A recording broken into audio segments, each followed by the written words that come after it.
What's going on, everybody?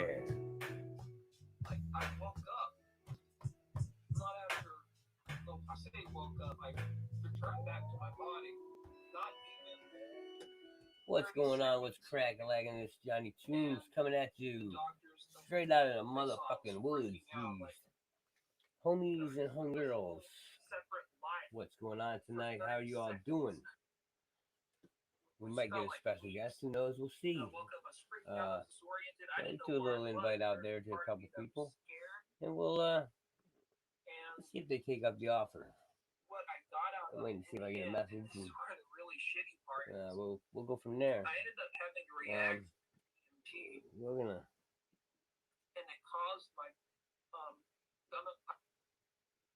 close some of this stuff out here. I got some new overlays that I want to slap together, but you know, it can't be 100 different people. Ooh, no, I haven't been drinking, so thought about it. All right, so let's all right. So if you haven't already, make sure you hit the like it or the share, subscribe, follow, tweets, whatever the case may be. Make sure you follow me on all the my social medias. Check me out on Spotify. I'm just getting some stuff around yet. That's why I'm kind of killing some time here for a second.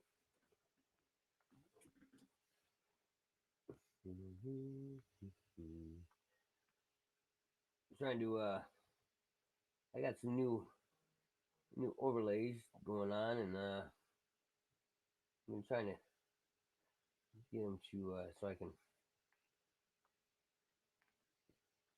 get them on my feed here. Oh, here comes Gimpy walking through the damn living room. What?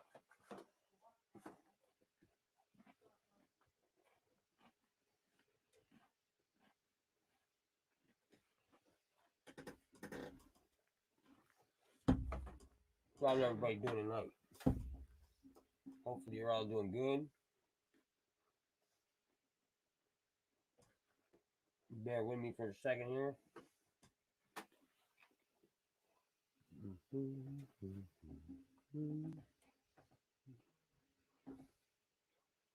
just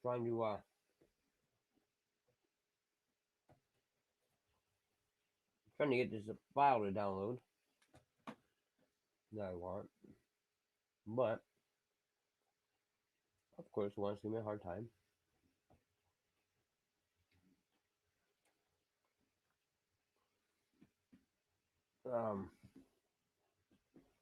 Hopefully everybody's doing good.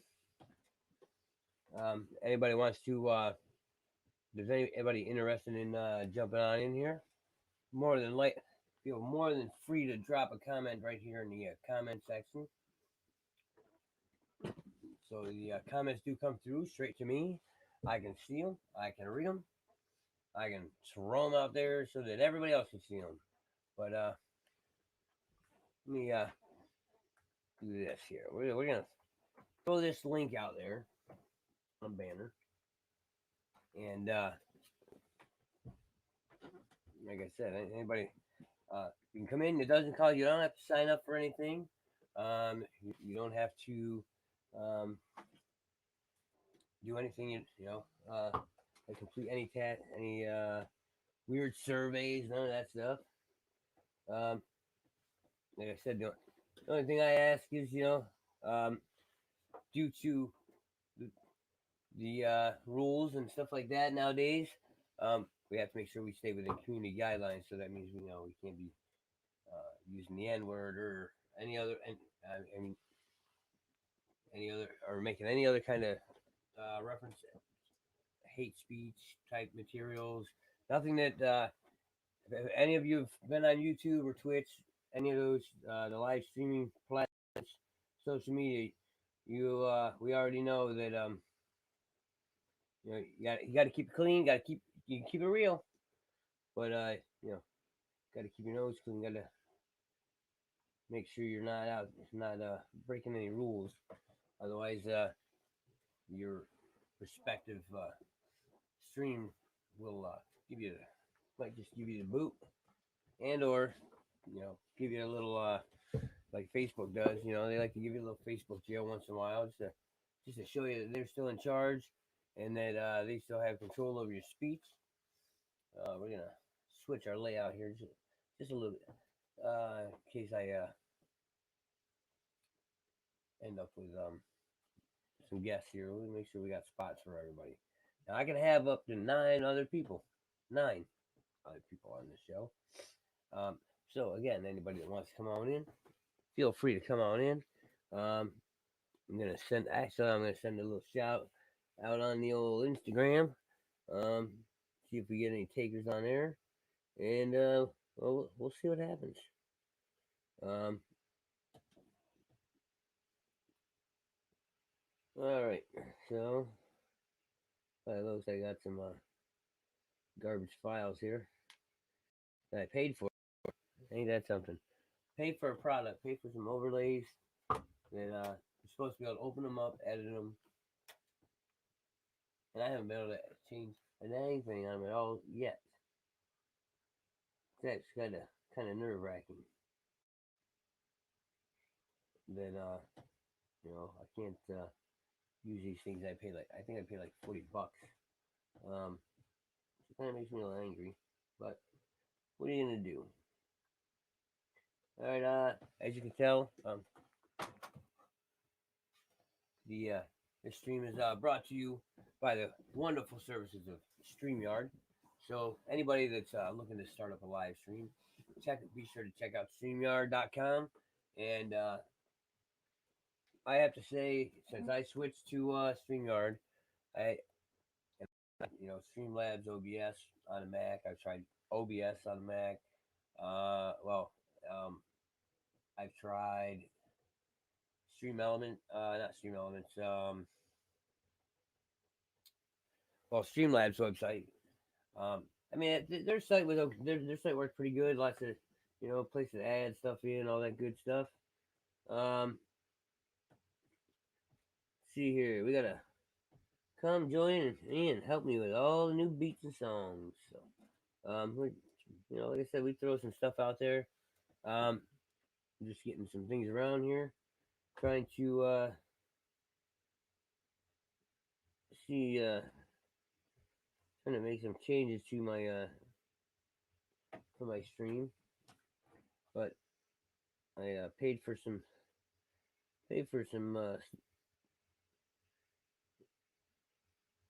overlays to make my bring a little more life to my stream, and yeah, well, can't seem to get them suckers to work at all. But so, anyways, in the meantime, why don't we do this while we're sitting here, and I'm trying to get these files to download that I want. Why don't we let me see. Can we import in here? Don't mind me. I may be talking to myself a little bit here, here and there.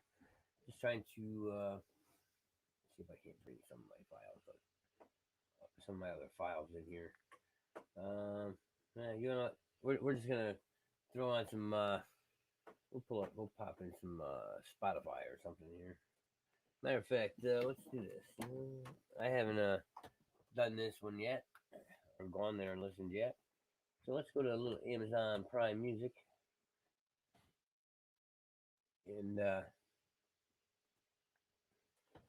gonna hop in here and see. Actually, I'm gonna try to get on my artist page. I haven't gone and checked my Amazon artist page in a while, so we're gonna go check it out and see what kind of goods you can find in here. How about it? What do you guys think? Any of my friends out there in the music world, my friends over at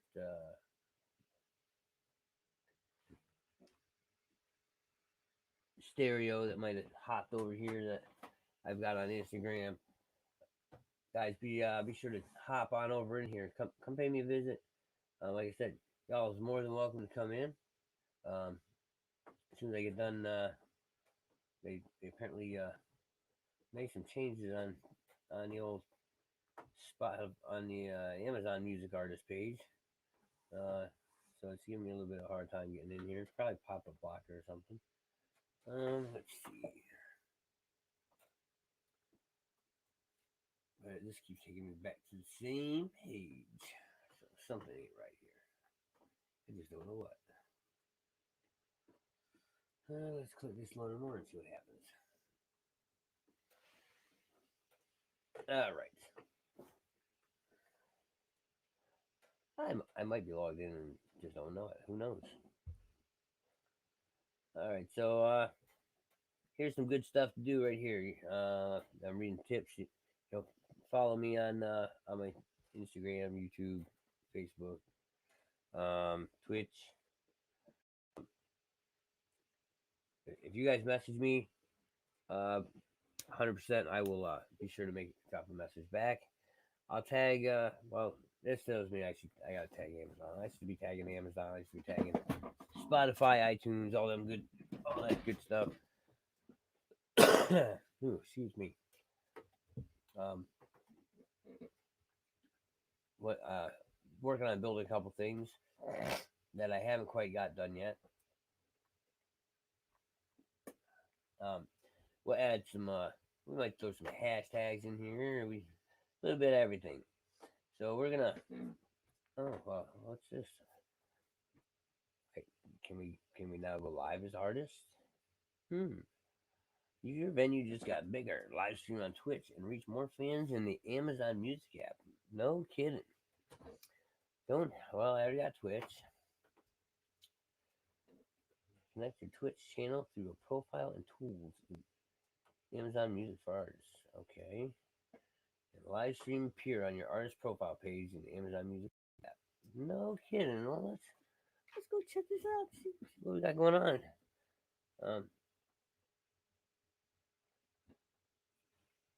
That's some shit right there. I didn't even know that. I would have had that set up a long time ago.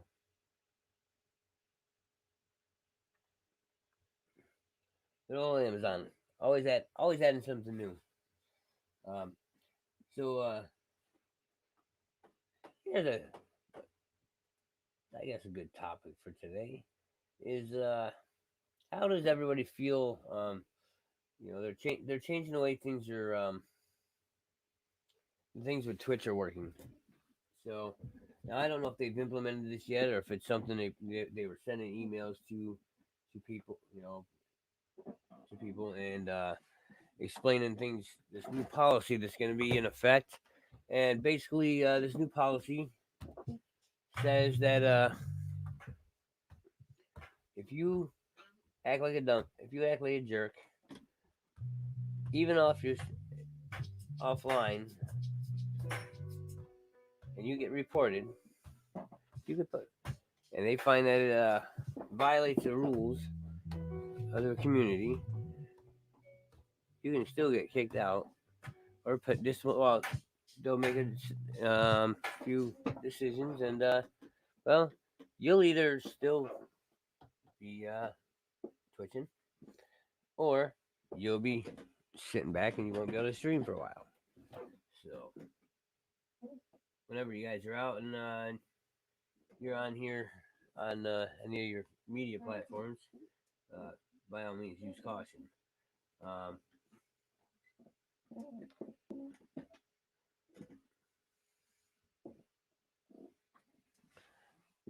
Oh, let's see. Let's play some music while we're waiting here.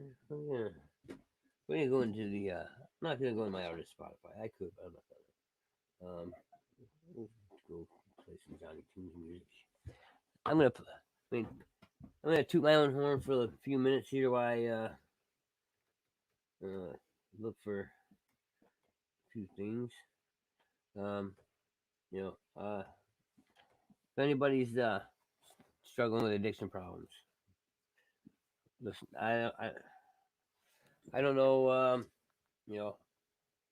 Not many people know it, but hey, I had some issues, and if you go check out my man Kalichi, um, and I believe there's a few others, Kalichi, I believe Ivan B maybe. Um, there's some guys out there with some really good get straight music. Um, some of it's I mean uh, straight up like Ivan B has a song. It's called "Forgive Me for My Honesty." Now, I mean, throw it out there and play it for you, but I'm not sure, without having permissions and things like that. And I don't want to get I don't want any of my stuff to get smacked down or anything like that. Um, but if you guys get a chance, like I said, I mean, go check out Kalichi. Go check out Ivan B. You know, many of us that are probably watching me right now, many of you might be independent artists yourself. So you know, none of us became rock stars or rap stars, any of that stuff. None of it, country stars. None of us became that overnight. Um, and none of us have done it without obviously having some hurdles to cross. Sometimes you know life gets tough and we don't make the best calls in life, but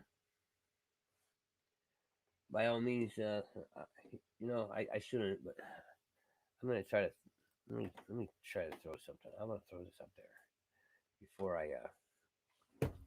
before I forget, um, because like I said, I mean, to me, uh, it does mean it means a lot, like to see so many people out, so many artists out there that they're battling demons, just like just because that they make the big time whatnot.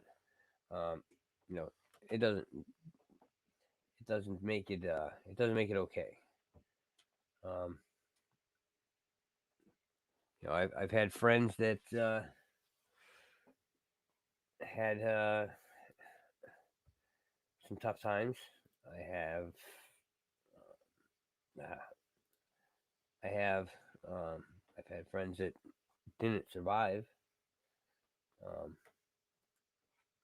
so as the title says, we're gonna it's jamming with Johnny, but you know we got there's always time for some real talk. You know, checking up on humanity, see how everybody's doing, and hope that that everybody's doing good. I know this COVID stuff. Um, we're all cooped up. Um, so it makes things hard sometimes because you don't know really. You want to go. Go take your kids out to the park or whatever the case may be, and unfortunately, guess what? I mean, it's tough to take your kids to the park nowadays because you know they only got one or two swings or whatever the case is that the park might be too far away. It might be on the other side of town or pretty much um, but you know like I said a lot. I mean even a lot of young folks, um, especially like where I live. You see the banner back here. You know I'd read it to you, but I got you know Northern Tier Productions. We're representing a new breed of artists, straight out the woods, right? So, but just because we're straight out the woods, don't mean we don't care. Um, we hear every day, a lot of times. I mean, we see the ads on the TV, 22 a day. Now, many are like, what? Like what really are they talking about? 22 a day, 22 a day. Well, 22 a day. 22 a day is the average. So right now, it's the leading statistic for I lost my train of thought. I'll get it back though. Um, you know, it's a running average of veterans that take their own life, um, and you know, many times we don't uh, we don't see struggles that our friends are going through, struggles that our family members are going through, struggles that we go through ourselves. And uh, now, in my life, I mean, in my lifetime, and I'll be 42 years old. I've lost two cousins to suicide. I lost one of my best friends to suicide. And sometimes you have to ask yourself, would they still be here if I would have picked up the phone when they called? Or maybe I should have checked on my friend. Maybe I should have checked on him. But sometimes that doesn't even help. So I'm gonna try and find it. Aside from playing a little Johnny Toonz music here, just for some time. Um, and I'm gonna play something a little uplifting just because. Now this is gonna play off my phone, so I can't guarantee how well it's gonna sound, um, how clear it is. Um,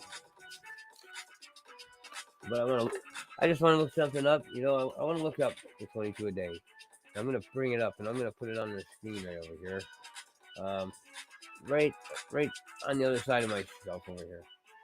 We're gonna talk about that, and you know, I think I might reach out, see if I can't find any of my friends on stereo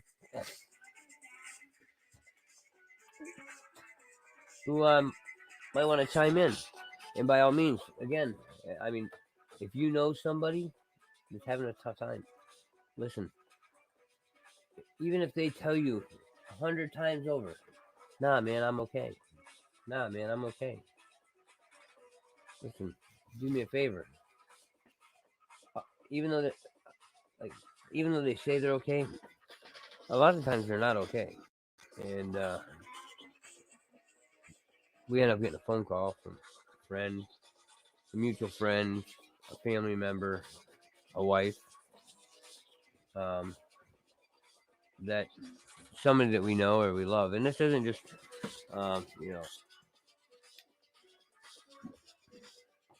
this isn't just. I'm not just talking about my fellow veterans, my brothers in arms, my sisters in arms. I'm talking people in general. Um, so I'm gonna pull some information up for everybody. We're gonna slap it right up there because to me, I think it's pretty important. Um, it's hard. It's hard on a person. To witness some of that stuff. It really is. And yes, like I said, I mean, I know it sucks. Um, because none of us want to lose a friend. None of us want to lose a brother, a sister, a father, mother, a daughter, any family members, any friends at all.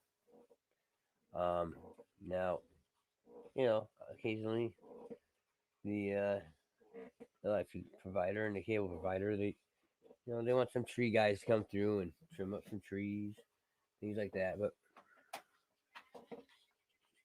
you know, so I guess you can find some things to do, but that doesn't always work either. Just to show like how on the real, one on the up and up I am. All right. Normally, I leave this nice little backdrop. Now, when I take this off, you're gonna see a mess. I won't lie. But you're gonna see a mess because I'm in a process of turning uh, my computer room into a studio, a home studio. Um, that will be, for to start off, if you know anybody that you know has some beats they want to get put out there, um, you write your own stuff and you want to put it out there, and you can't, and you're having a tough time getting it.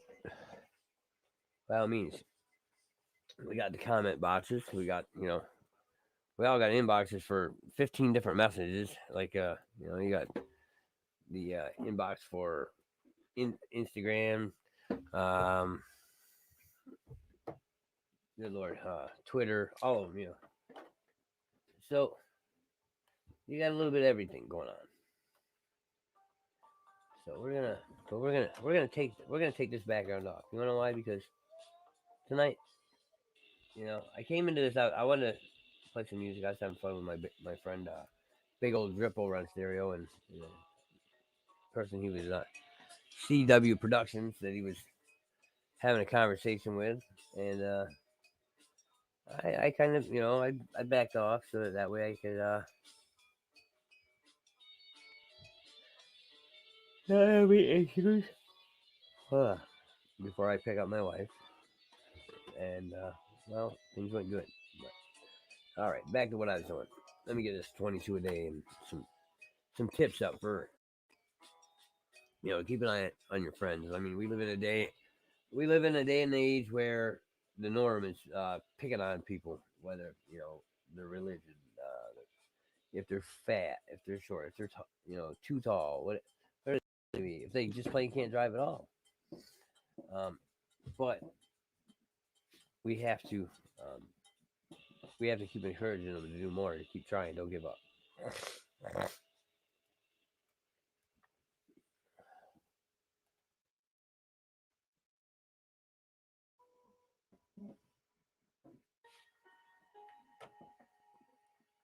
All right, so I'm going to throw a couple things up though. Actually,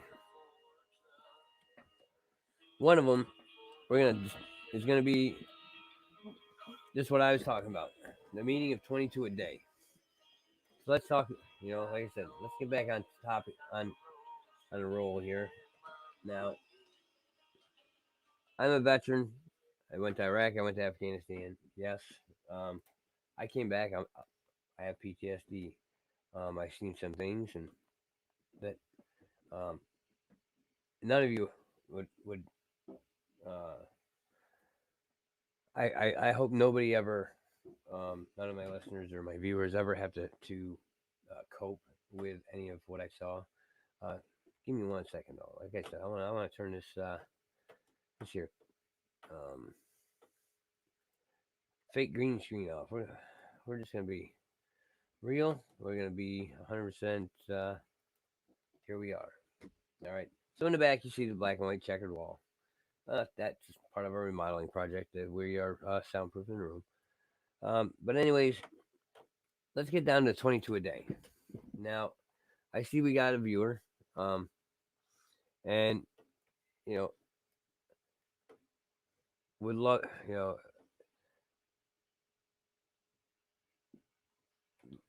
to get more people to come in, and so I mean maybe I should share the stream. That might be a help. So listen, if you're out there, you're listening, you're watching, do me a favor, hit the share button.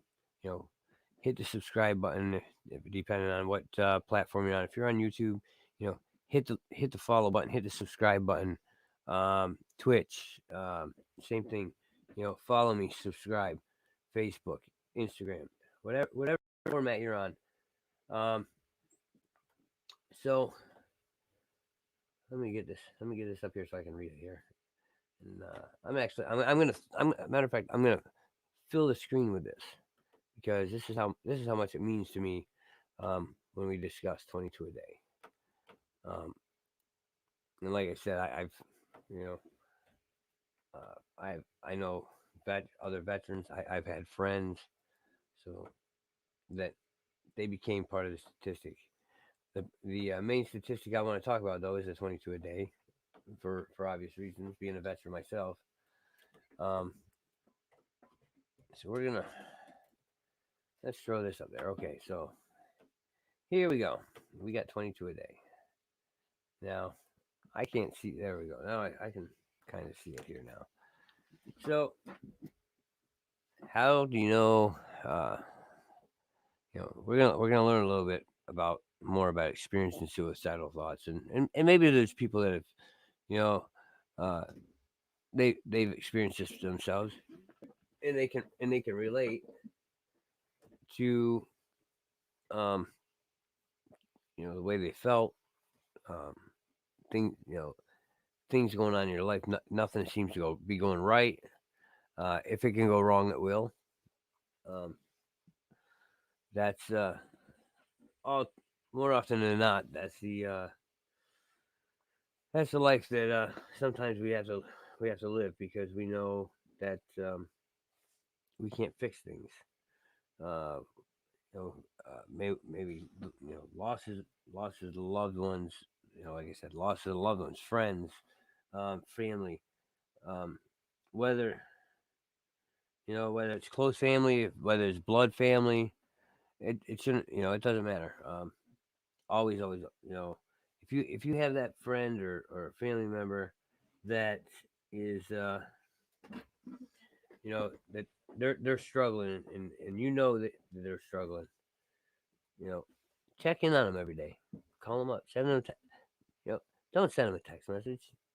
I mean, text messaging, uh I mean, it's great, but you can't actually see how that person is really feeling.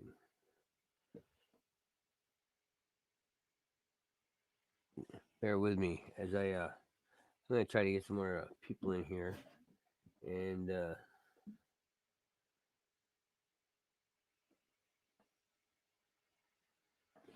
because I mean, like I said, personally, um, I feel this is a very uh very needed to constantly be reminded about about this stuff, and always remember embedded in your head, just like tying your shoes, riding a bike. um, we all can't wait to drive a car, right? So remember all this stuff. Just like you're studying for a test, because really you are studying for a test. You're studying for the test that involves your friends. Could potentially involve your friend not being there to be your friend anymore. Or you not, or it could potentially affect yourself, and you not want to be anywhere near what, um, not wanting to be around anymore, and feeling unwanted. Um, and I pray nobody that um, ever has to feel that way. That there's things are so either so bad in life, or they feel uh, that torn from the people around them, that they would consider taking their own life. Um,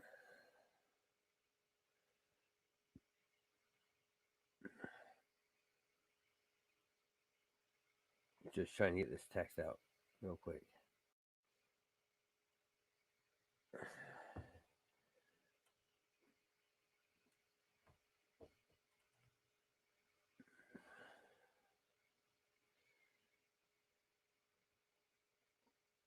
Um, Matter of fact, I got you know I guess my like one of my nephews is, I mean, he gets picked on all the time because he's he's short, a little heavy set, and he's young, and it bothers him. Like, so think about it. I mean, even right down to young kids. You don't. We never know, honestly. Um, you know, we never truly know um, what could happen from day to day. Um, but like I said, my goal right now in this conversation is to, one, click on this website.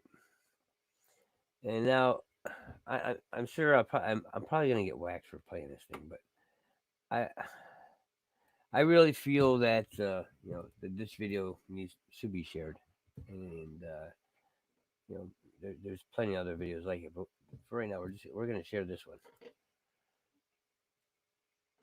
I found myself in a pretty dark place for a pretty long period of time, and just feeling sort of trapped in a way, just not knowing exactly what I should do next. I was sort of at my wits' end as to what was my purpose in life. I mean, coming back, the switch was off. It had an impact on my all my relationships, all my family relationships. I couldn't even. Uh, I was wondering if I ever had grandchildren, could I love them because of the disconnect. I'd also submitted my work that I did in Iraq for Military Videographer of the Year. And I'm standing there and, all these people, the pinnacle, like, I am the best, just became the best. I felt absolutely nothing and completely dissatisfied with the whole experience. I had a few hobbies. It was mainly like auto repair and racing, maybe dirt bike stuff like that. And that stuff, I tried it when I got back, and it just didn't give me any excitement. After a 21-year career in nursing, I gotten to the point where it was hard for me to get out of bed every morning. I was lethargic. I had anhedonia, which is mean I had no pleasure from anything that I did, and I had suicidal ideation, and I had a little bit of a plan to turn around and walk in the front of a car. I went from being super active, doing everything around the house. Now for 12 months, I was more of a burden on my family, and I just kept feeling more and more worthless. And that's when I contemplated starting to take my life. This friend of mine who was a veteran introduced me to the group. There was a different connection, a different understanding about what was happening, and that is what began to make the difference for me. I talked to the psychiatrist down there, and then she recommended me to they have like an outpatient psychiatry department down there. So they recommended medication that I did, like one-on-one counseling sessions, and I've been doing it ever since. One day, one of my kids said something to me that, made me realize I need to get help. I need to be there to help them. The VA crisis line was the first place I called, and then I started trying to meet with a counselor. It showed me that regardless of my medical problems, a lot of the limitations that I felt were limitations I just placed on myself, that I could still enjoy a lot of the same activities that I did, just in a different way, and get the same result. I would say for the last 5 or 6 years, not only have I not had depression, but I've also been happy. After I started seeking the help, the work performance started to increase again. I started believing in myself, started getting more confidence. It was a lot easier to do my job, do daily things. You got to reach out. You got to put your hand out. You got to make the first step, and that's the hard one. Is the first step. Know that there is a way that you can get help. There is a way that you can deal with some of the difficulties related to your war experience. Look at it as a community of people who want to help. I think that has felt different for me, and to keep at it until you make the connection. All right, so remember, be sure to make the connection. So here's so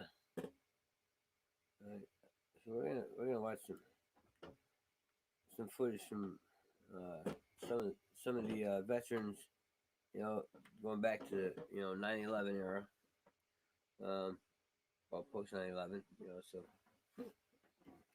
these are veterans that after they came home, just like me, they made it home. They thought everything will be okay, but really it ends up not being okay. But let's not to be picky. Let's see here.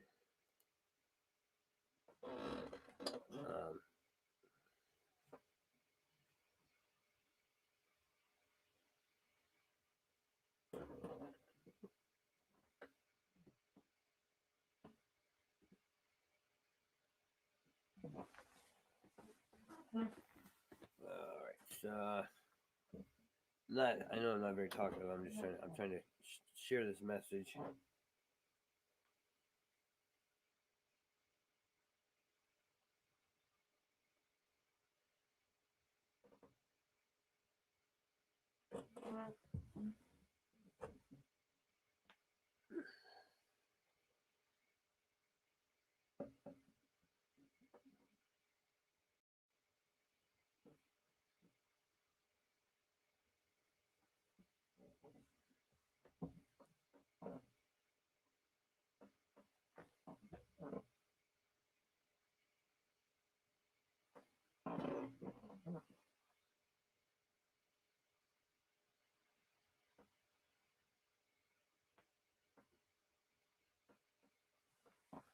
All right, so now that we got a little bit of getting ready to fire this thing off.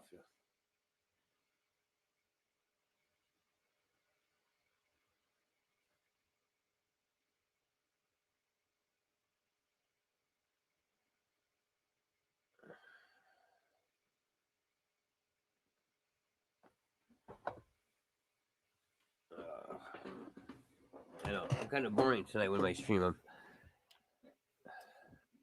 I guess I'm sitting here talking about the 22 a day and things like that, and checking on your friends, your family members, and it's kind of it's a spot, a place for me. I had a friend of mine. We went to school together, all the way from like first grade, and we did a lot of silly, crazy things, growing up. And we got out of school. We became parents, and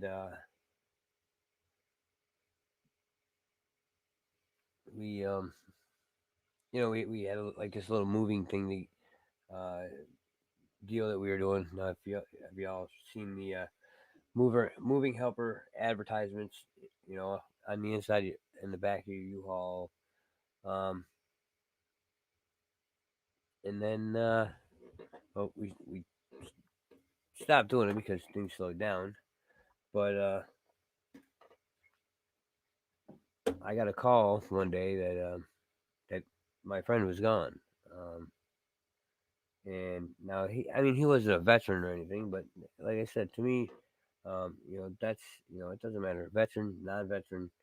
Um, we should always be checking on each other, have each other's six,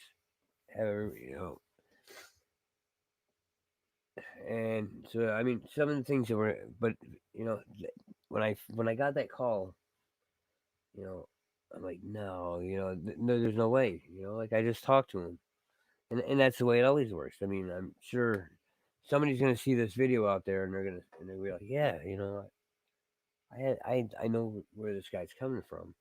Now, normally, I'm that happy, cheerful, um, act like a fool kind of guy, and because I want to entertain people. Yeah, that's 100% truth. I'm here to entertain you.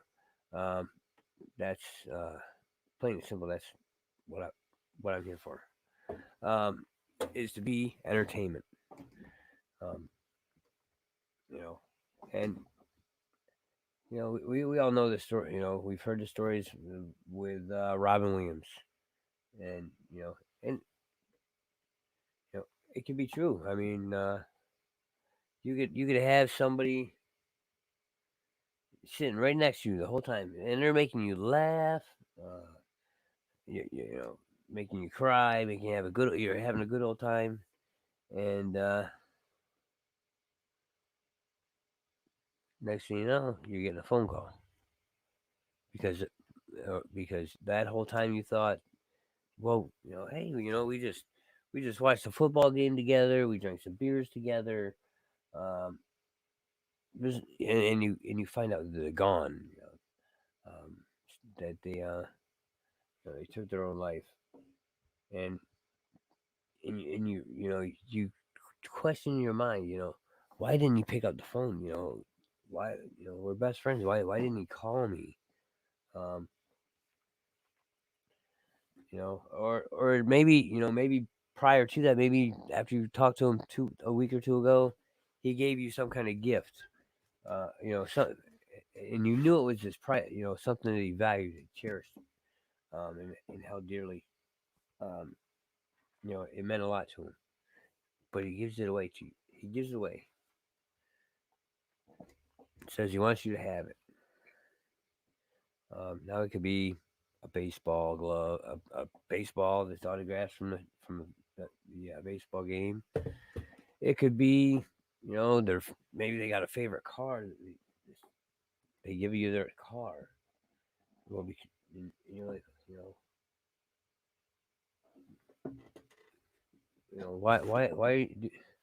you know, why are you giving me your car, man? You need that. You need that to get, where you're going. But do you?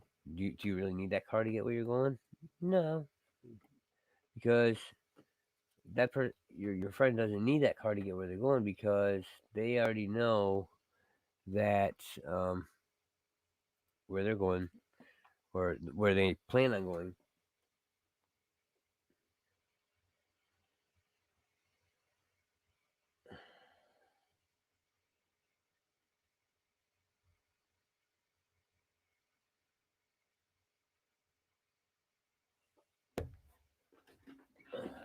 Um, that you kind of question it, and you wonder what they're thinking. Um, Give me 1 second here. I have to fix my camera. It wants to be wants to play pain in the rear end here. So let me just fix this real quick. We're just gonna do this because it's a tough topic.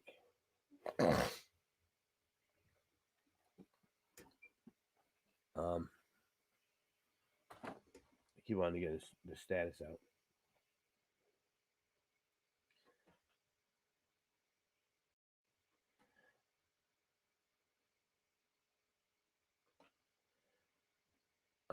But so many times where it gets overlooked is, you know, we think they're just joking around, or when really they're not, but they don't tell you. They don't run around with a big old billboard that says "Enjoy me now because I may not be here." By the time I'm going to be gone. They don't. That doesn't happen. Um, uh, Unfortunately, it doesn't. It's not a matter of, hey, if I don't come back in 3 days, or you don't hear from me for a couple days, don't worry, man. I'm going on a fishing trip, or or I'm going on a hunting trip. One of them guided hunting trips. Well, so maybe they make that hunting trip. Maybe they don't. Because maybe they had these this pass, or I'm not sure exactly how the hunting trips like that work, where you get like the whole tour and all that happy stuff. Because I've never gone on one. Guided tours. Having a guide. Ouch. And yes, I know I'm a little noisy today, but I'm a little noisy because, like I said, this is it's a topic that I think doesn't get talked about enough. Like I said, we all have that friend or somebody that you know maybe would still be here. And that's what happened to me. One of the things besides dealing with my own issues for my PTSD, is that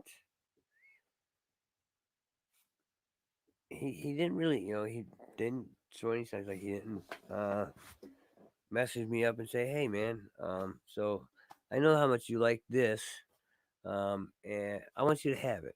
I know you're gonna tell me no because it's my favorite thing, but I really want you to have it. Now, so you're like, oh, hey man, thanks. That dude, I I'll cherish this thing forever. And like I said, then one day you get a call, and here it's your friend that they had to clean up a mess.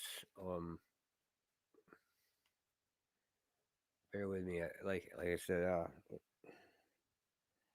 one, I have an old school army canteen, so it's like I use it once in a while for drinks, and or like if I'm out on the lawn or something, I'll fill it up with water.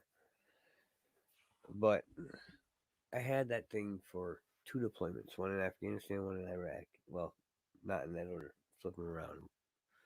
And there's no clue where the other cups went, but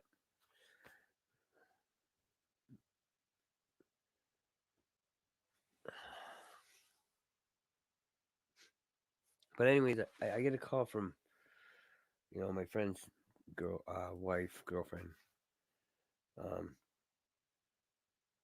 and she's upset, really, like, dramatically.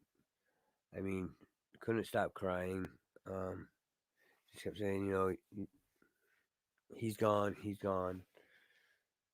and I'm like, listen, calm down and talk to, calm down. Tell me what's going on. And what do you mean? Who's gone? And in their post, they have a picture of the person and his kid, and that just tugs at you even more because you tell her over the phone, nah, there's no way. Um, well, you'll soon find out that there's a way, and so 9 times out of 10, nobody knows anything till it's too late. So,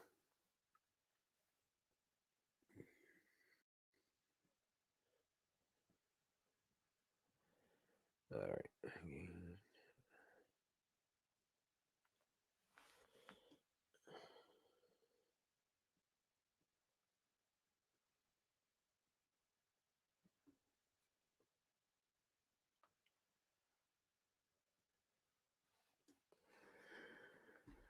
Oh, I'm not even sure how I got on this topic, to be honest.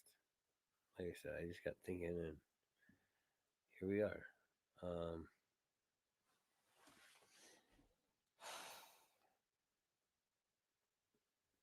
I don't. I'll be real, guys. Like anybody that knows that I'm full of hair most of the time. Um, I don't know, a whole lot of people around here. Um, most of the people on my friends book, my friends book, my Facebook, you know, most of the people on there, you know, are people that I had everyday dealings with, or um, people I went to school with, and we had to fit. I had to go to a funeral for my best friend, when and you know I never got it. You never get that chance to ask them why they're here, if everything's okay, because you kind of, it's like buying an alarm clock. You put new batteries in it. They can't. They're not gonna die right away. I'm good. And the next thing you know, they're gone. Um, and then you feel like you kind of feel like shit because you don't have the answer to why they didn't call, why they didn't reach out to you for help.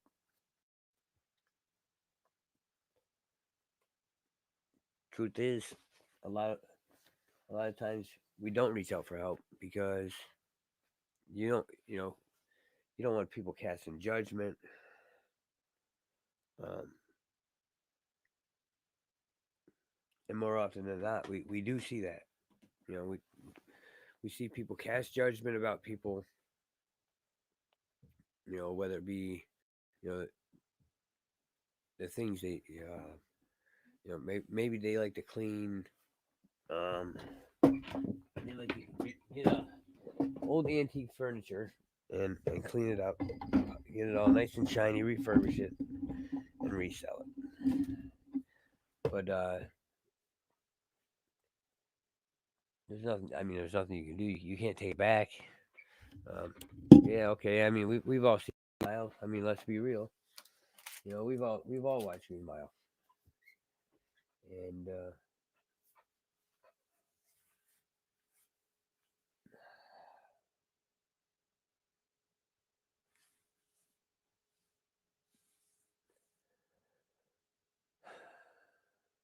anyways, long to bring the story to an end.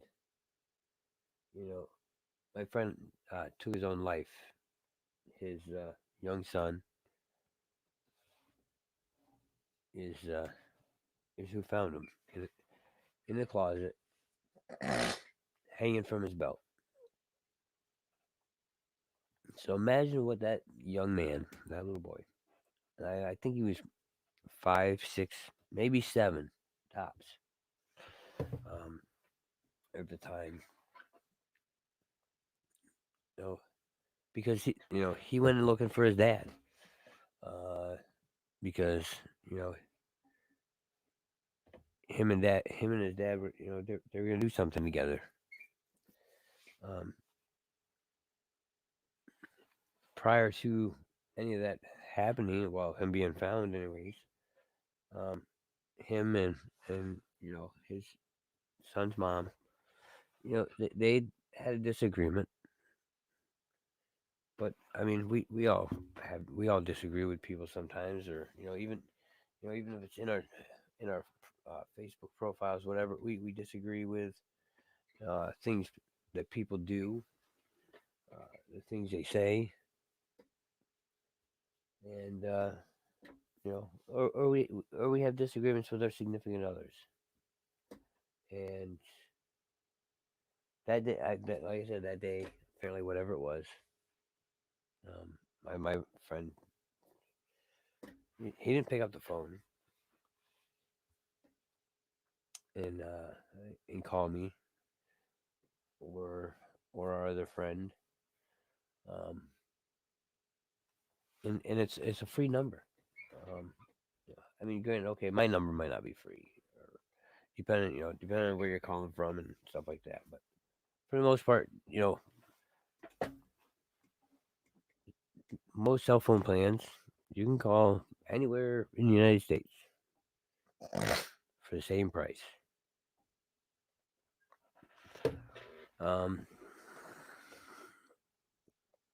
But the phone never rang that day until after it was too late. I don't know. Let's take a break and listen to some music for a second here. Now, normally, I know I don't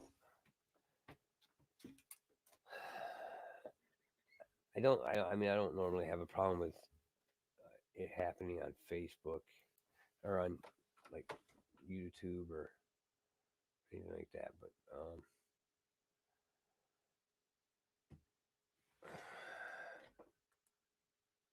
normally they tend to cut mute part of your music if they trigger that the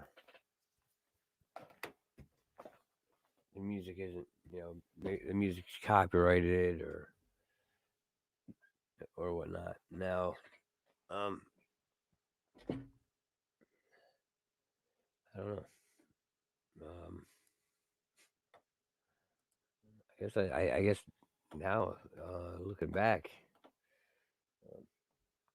I wish I could have done more. You know, and unfortunately, sometimes like I said, we're not fast enough. Or, uh, we don't we pretend like we don't see it coming. We didn't see it coming because we don't want to feel like it. Did we do something? Is there something we didn't do? But anyways, let's throw some music on here real quick. Take a deep breath. Take a quick breather, and so this is why we're here. Before I turn on the music, let's take a look at the. I'm guessing it's a football game of some sort. This is what we're gonna see for a second.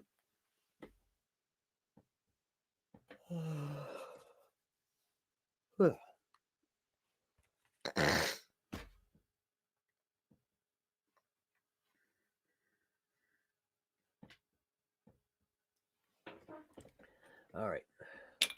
So I got this nice little video. So, and the question at the top of this one is, how do I know? How do I know I'm suicidal? Well, even thinking about that, you'd be you'd be better off, or the people around you would be better off. Like you wish you could go to sleep, not wake up. Perhaps have actually um,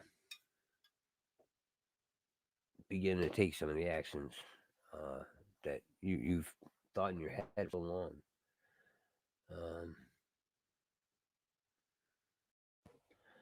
Fucking wood stove. Sorry, we got a wood stove, and once in a while, you burn yourself, and that's kind of what it feels like when you lose a friend like that. But you know, one of the biggest takes that I want to put here as we go through some of this stuff some more. It's taking me a minute because it's like fine print looking, and I mean you guys hear it. I mean you can barely see it. But so Veterans Crisis Hotline. There's also a hotline, a regular hotline. And that number, and I'm gonna put this on the screen. And like I said, this is gonna be, it's not just about, uh, my fellow veterans, um, my brothers and sisters in arms that are, you know, they came close to coping with the same problem or the same situation. They managed. All right, so we got that number, and we are gonna post it here as soon as I make a new banner, because like I said, I think I don't think anybody should miss the opportunity to learn a little bit more. Um, I'm not the greatest teacher. I mean, hell, I wasn't even the greatest student. But yeah. So we got 1 and 1. Obviously equals 2. Um,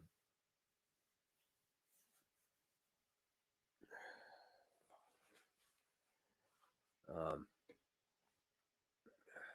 check on them. Check on everybody. I mean, we all go check on our grandparents, things like that, and sometimes we just got to check on each other. We got exercising going on to where you know um, it's something that we can bring back to keep ourselves in shape, or uh, whatever the case may be. We do something to make things a little bit easier. Sure.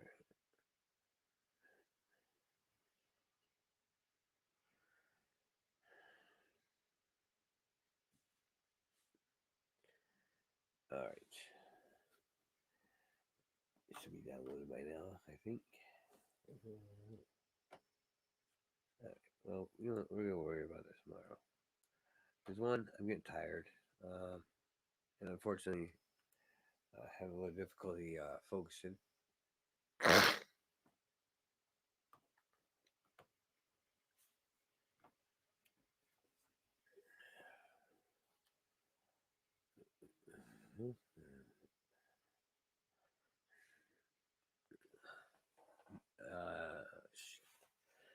Man, I picked a hell of a topic and messed myself up.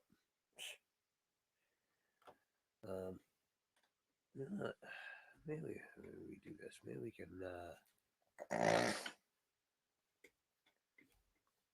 expand this conversation to the stereo app.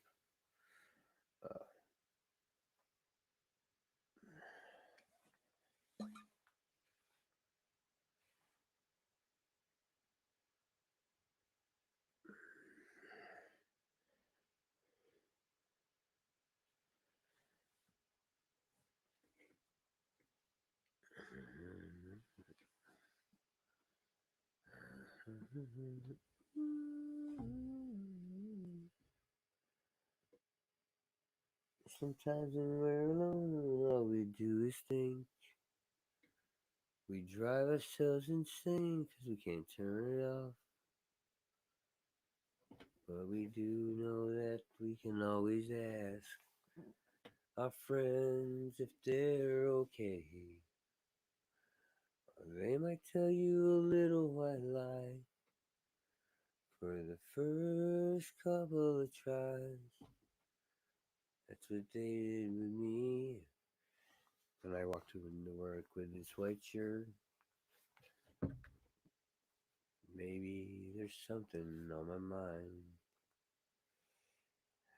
I know it's not my normal kind of beat, full of piss and vinegar, spunk, maybe even touching somebody's feet.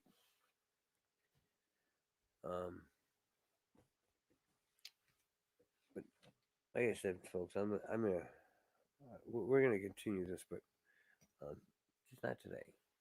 Maybe later on, we will come back on and have this conversation. Um, and yeah, two people fighting. That's that's what started it all. Was two people fighting. Now, general theory is that oh well, they're breathing, they're alive, they're there. Maybe the music label. Maybe they forgot to put credit you on your album, so you get a little frustrated because you can't put all the money you thought you had in the bank. But unreal. You guys stay safe, stay towards the one side of the driveway if you guys leave. But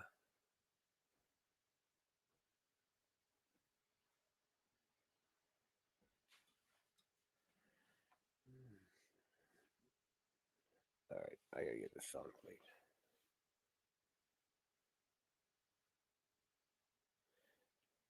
And then we're gonna take a break. I might not log off. I might not stop the stream, but we'll put some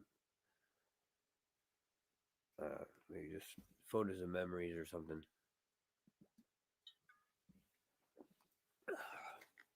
Ooh.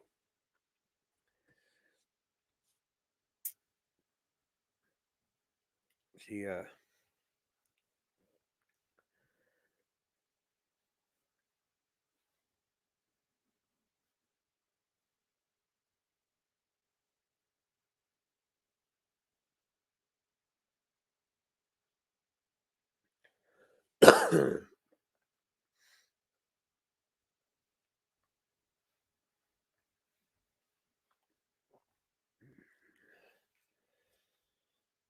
All right, so we got that shared.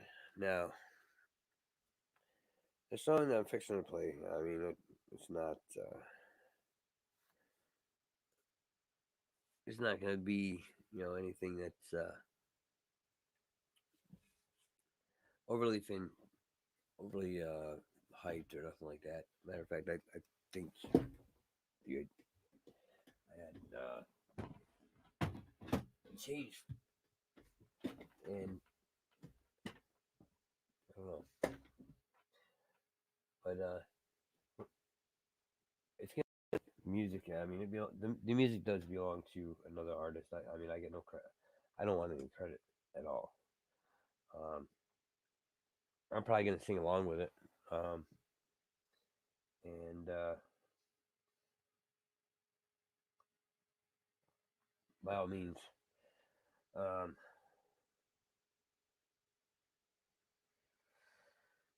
by all means, yeah, feel free to sing at home as well, because maybe singing that, even if it's a song that you know you and your friend or whatever, your battle buddy, um, fellow soldier, sang together at times. Whether you're driving down the road, going home on leave, or whatever the case may be.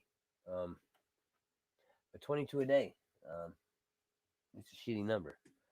Uh, I mean, $22,000 a day. I mean, that's a great number. But given the circumstance, 22 is not a good number. Um, so, like I said, I'm gonna, if I can get my Spotify to work here. Well, not to work, but on the right spot here. Oh, good lord! All right, so we're gonna try this anyways. Just do the playlist.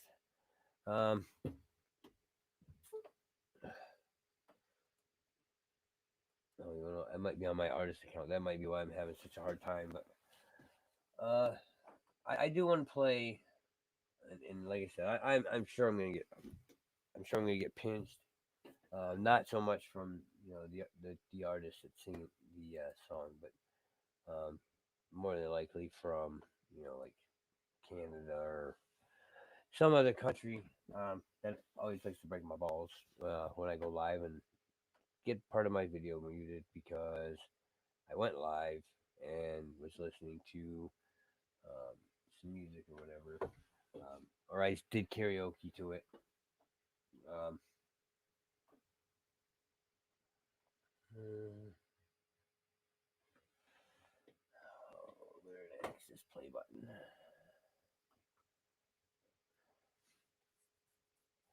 There we go, web player. That's what I want. Like I said, I mean, as you can tell, I'm stumbling over my words because like that's kind of you know how much it hurts me to when I hear that loss of life to suicide or um,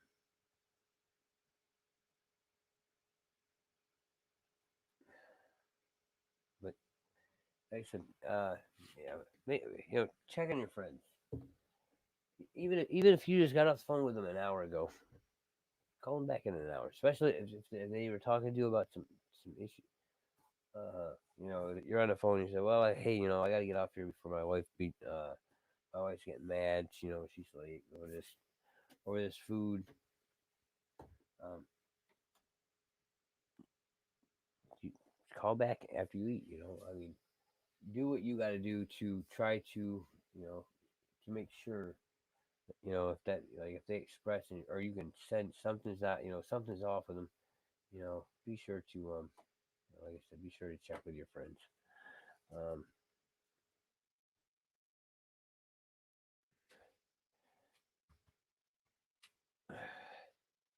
all right, so I'm gonna do a little switcheroonie here. Let me switch this screen. So we're gonna stop the one, and we are going to go to different screen. And we are going to like I said, we're gonna share this. I if anywhere I know where I'm gonna get in trouble, and part of my stream might be muted and it might not. Who knows? Um, but you know, if you know if me breaking the rules of copyrights and licensing and stuff like for for the right reasons, then I'm sure there's some exception to the some exception to the rules. All right, let's see if I can. All right, so I'm going to share. First off, I'm going to share Kalichi's uh, his Facebook page. By all means, um, if you're ever down and out, your antivirus programs aren't working. Um, you know, you work at a regular hospital, so maybe I don't know.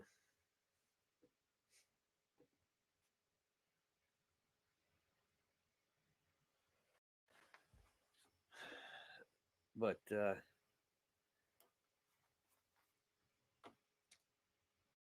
think a song that might come close to cutting home with with like checking on your friends, keeping yourself straight is gonna be this song here.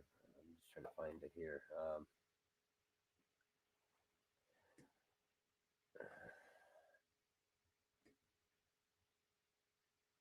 I had it here a few minutes ago, but so let's we're gonna play this right here.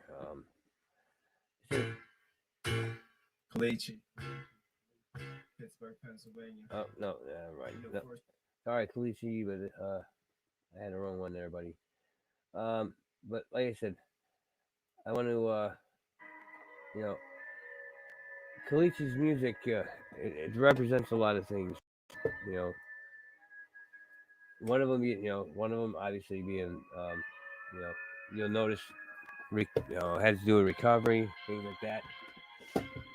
But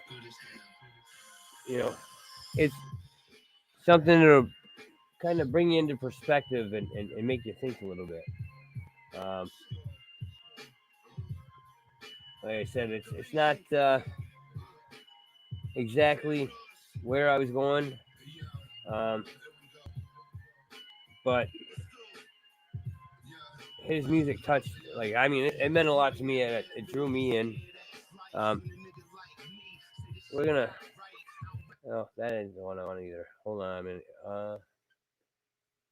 Here we go. Here's this is the one I want right here. Music Saved My Life by Kalichi. And I'm playing these not to violate any copyrights or anything, but to inspire everybody to find something and pick yourself back up and to check on your friends. Don't let another 22 a day go by.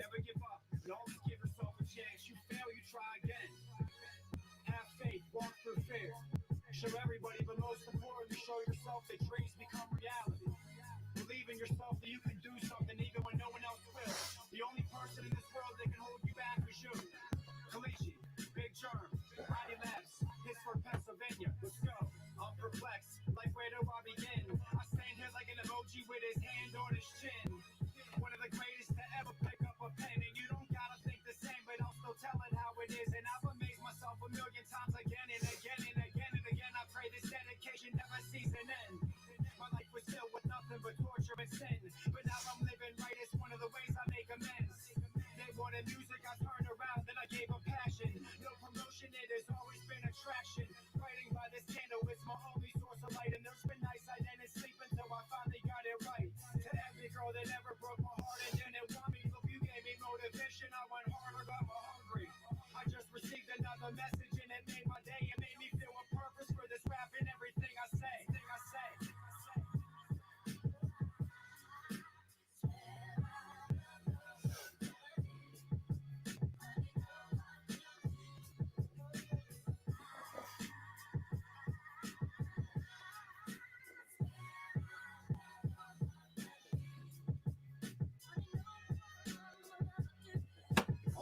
money for this rap, I fucking put it up myself. Over the years I paid it all without a single person's help. As much as I do this music for me, I do it for you. How the fuck you think I've been through everything that I am going through? It's been such a crazy year making this album. There's some special people by my side, but now I lay without them. Anyone that was toxic in my path, I had to sever. I was in the trenches, defenseless, but now I'm looking better. The reason that I'm heartless, I have left it in my music. I always work my hardest, and I've never made excuses. I'm the hardest working outside artist that you've ever heard. And if you try to tell me different, I'll say that's truly absurd. You can't ignore me as my talent's undeniable. This sound is devilish, my laughter is maniacal. Give me a brush and I'll paint you the clearest picture. An overwhelming sensation, you're feeling the lyrics picture. When I started writing music, no one thought that I would last. And maybe some of you even started to laugh like, he doesn't talk, how the fuck's he supposed to rap? Now it's been over 10 years and I'm still killing every track. Listen, I came from nothing to being highly respected. I've never been afraid of any issue I'm addressing. I'm grateful for that poison in my veins that made me fight. Cause I'm allowed to tell my story. Yes, this music saved my life, saved my life, saved my life.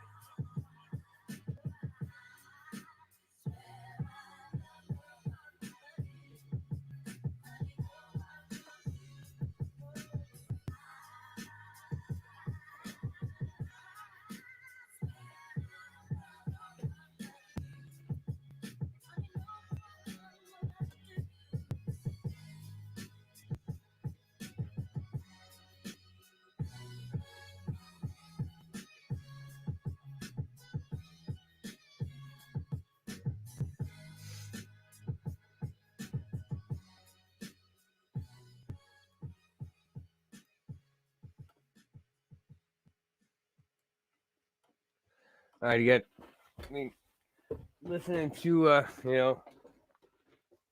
to the words that Khaleesi's got to say here. Like I said, you can be in the deepest, darkest of places in your life, and like he used music to save his life. To overcome to overcome addictions, um, and probably pretty close to like taking uh, you know take that worst turn. Um, so I mean, if you need help and you're out there and you need to talk, like I said, on the bottom, that Veterans Crisis Hotline. If you look that up, that's not just a number for a veteran to call. Um, Anybody can call that number, and it's gonna go to the VA, which okay, it might, but there's crisis numbers out there. Don't hesitate to pick them up. Um, I'm gonna try to find one last thing here that I want to play as far uh, as this goes, and then I'm gonna try to throw some quick pick me up music, and try to pick myself up here because I'm kind of really thinking about my friend right now, my friend Jay. Um, my cousins. I had two cousins, both took their own life, and you know, like I said, it's stuff that it bothers you after a while.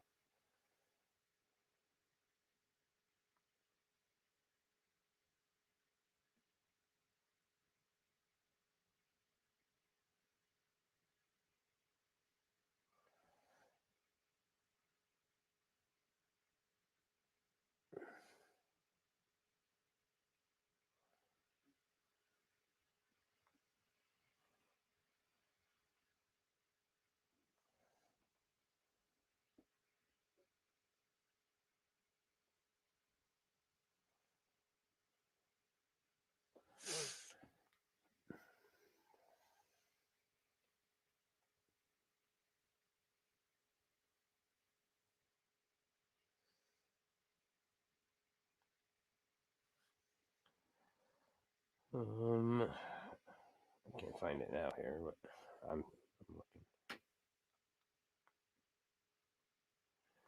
Let's try this.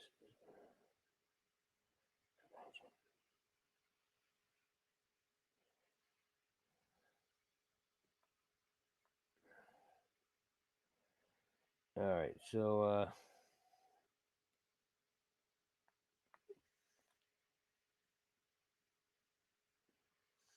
I'm not sure if this is we might have to. Okay, we're gonna have to.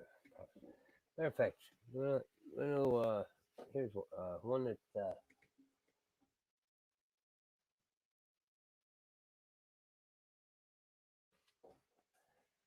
sure will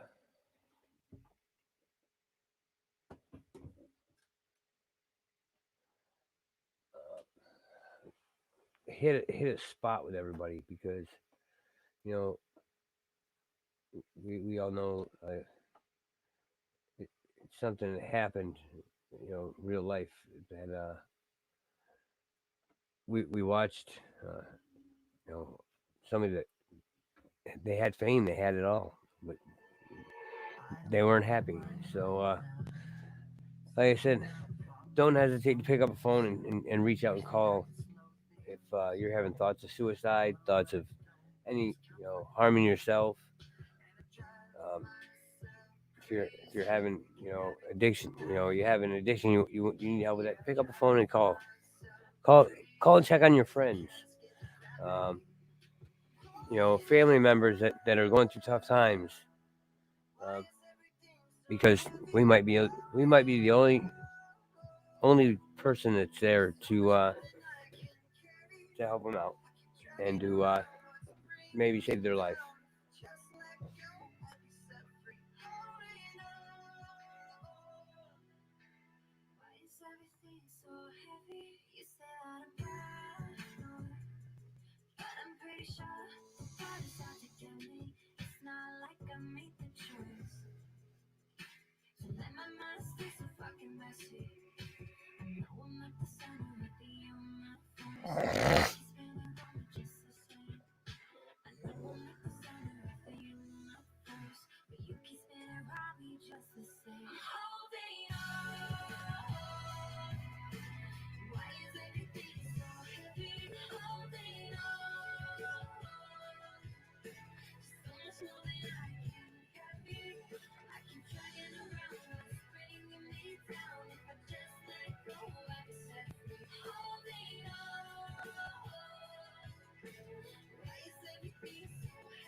All right, so like I said, the suicide hotline, it's the same whether it's for whether it's for a veteran that needs to talk to somebody, or you know just anybody in general can call that number and know that helps. Honestly, it's a call away. Um, but we're gonna take a we're gonna pick up from that, and we're gonna throw that you know we're gonna leave that right up there. Um, we're gonna share a screen. Well, matter of fact, no. I was gonna share the screen, but I'm gonna be greedy. I'm gonna keep the screen to myself and try to come up with do something uplifting. Matter of fact, I must already have a page open somewhere because I can hear music.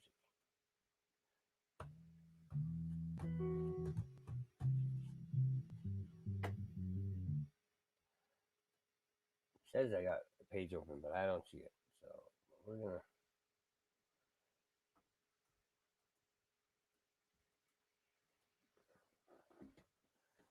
You know, screw it. That's what's gonna happen. We redo the same ordeal. All right. I don't see where the screen is open, but that's all right.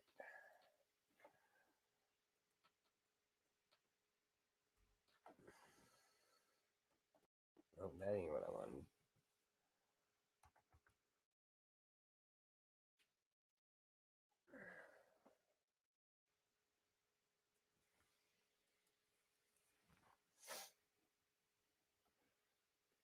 Okay. This thing's starting to make me mad.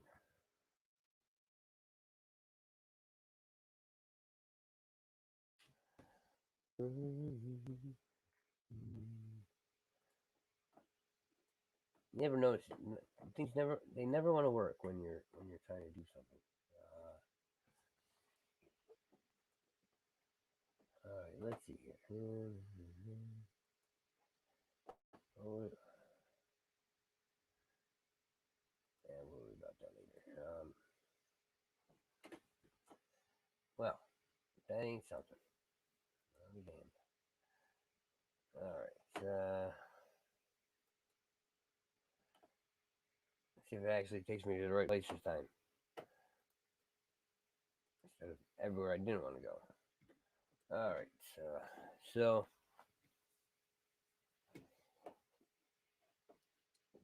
see what we come up with here.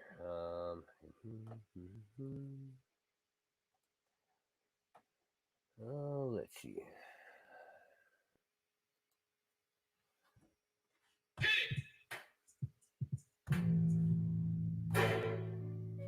Oh, better turn down a little bit before I wake up everybody in my house, huh?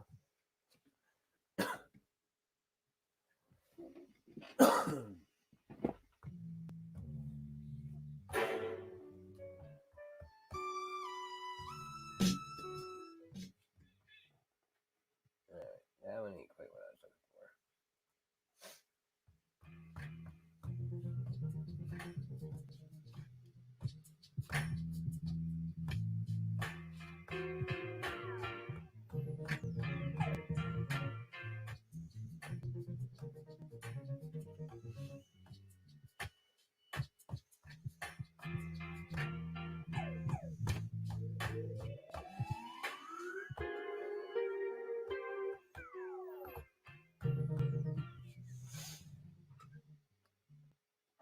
Alright, gotta separate this tab here so I can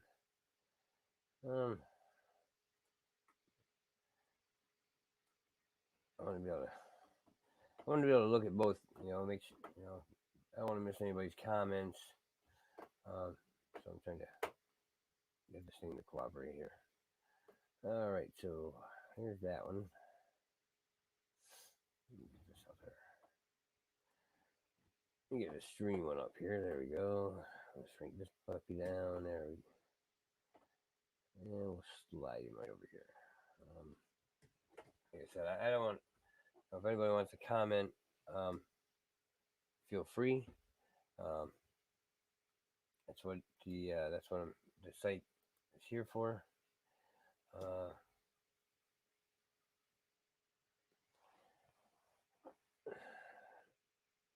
And yeah, let's see what kind of stuff we can come up.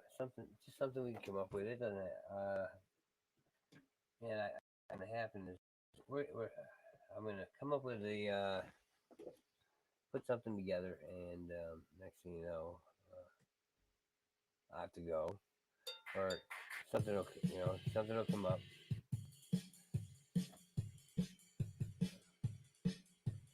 I think that's a little too.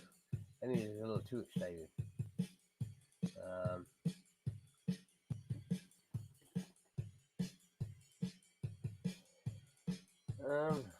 Shit. This is too long for you.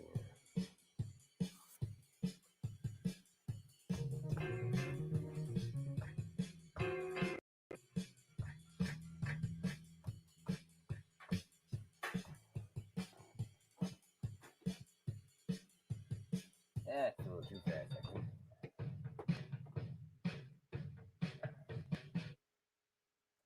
That's right. Slowing her down just a little.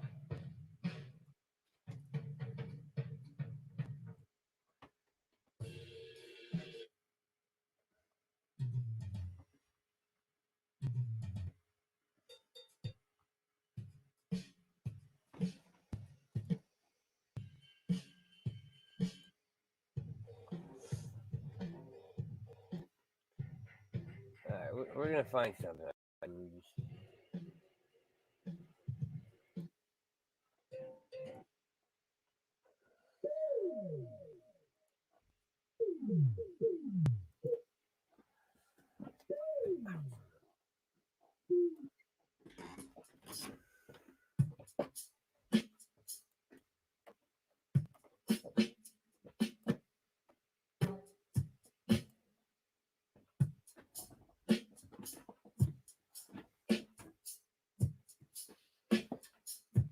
All right, let's see if we can throw something in with this here.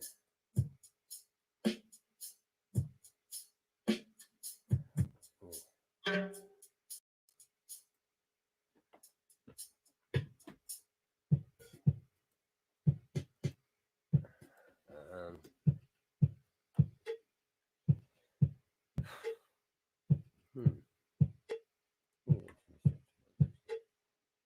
Search.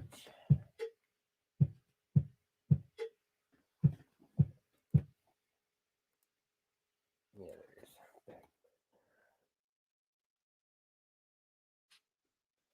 Yeah. Well. Well, that's crabby. All right, let's see if we can find some of these.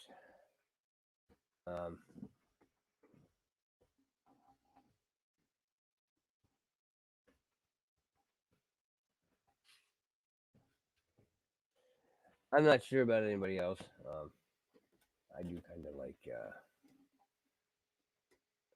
bagpipes a little bit. I think they sound really cool. No, Malik, I probably won't find any. It's probably what's going to happen. Just because I want to. Just because I want to find some. I know that, like I said, I mean, I know the goal tonight was originally was to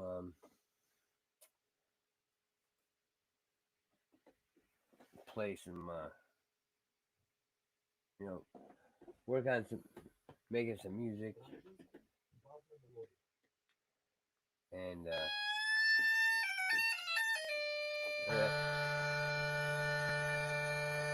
good Lord, I think we're a little loud, huh?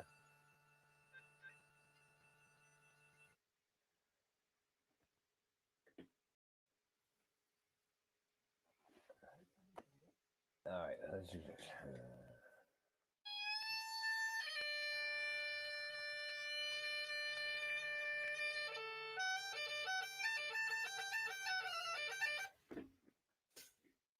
All right. So we're gonna do this. All right. Just because I think when I listen to this song, "Amazing Grace," I feel, like you kind of touch base with it a little bit. Now this is gonna be "Amazing Grace" bagpipes by the Snake Charmer featuring Barcelona Pipe Band. So I mean, we got some piano in there, things like that.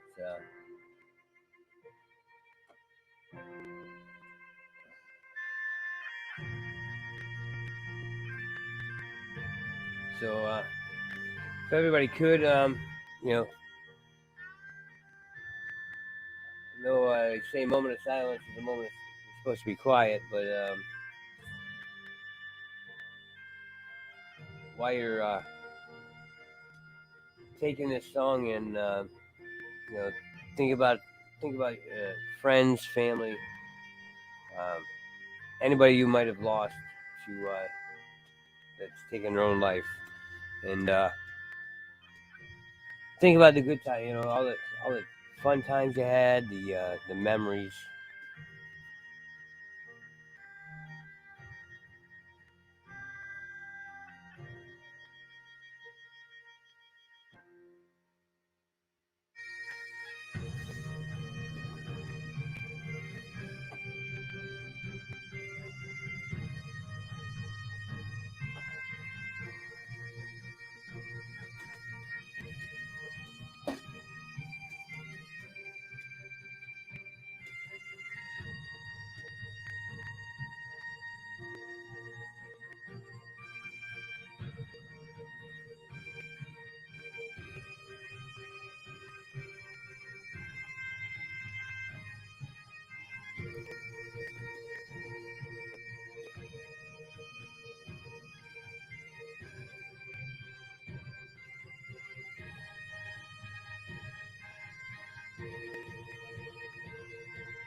That was Amazing Grace, a much requested video on my channel. All right, so I mean, again, it wasn't me, but still, bagpipes always just something about the way, as like screechy and annoying as sometimes they seem. The songs that are made with it, um, they kind of bring like it's overwhelming like feeling to me. I don't know. I guess I won't understand why someday. But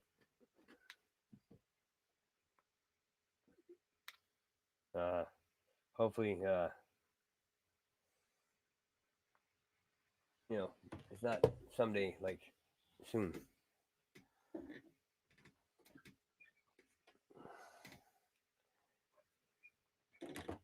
I mean, in a way, I'm kind of oh, kind of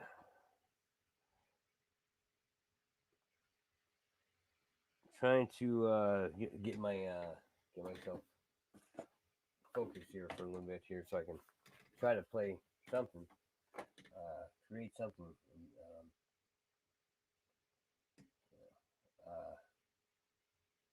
and, kind of walked myself into in a way a place that none of us ever want to be. Um, not I'm in that kind of a way, but we don't ever want to think about losing a friend or anybody, or having that be questioning. Could I have done something to help? But it's what it's going to be. But we're gonna we're gonna do this. We're gonna get a song. We got it. Let's get something going on here. All right. I'm feeling a little rock music, maybe. Maybe that's what we need. A little rock music. Um,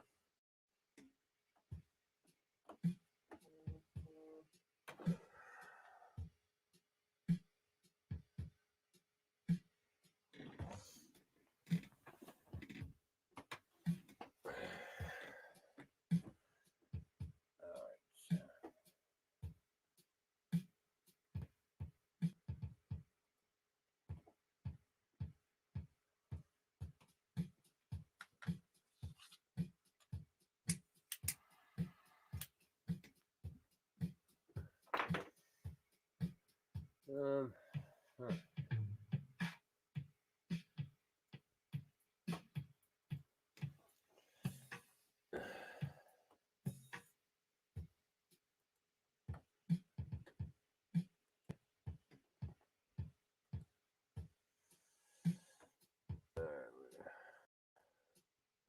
Pick the pace up of it a little bit here.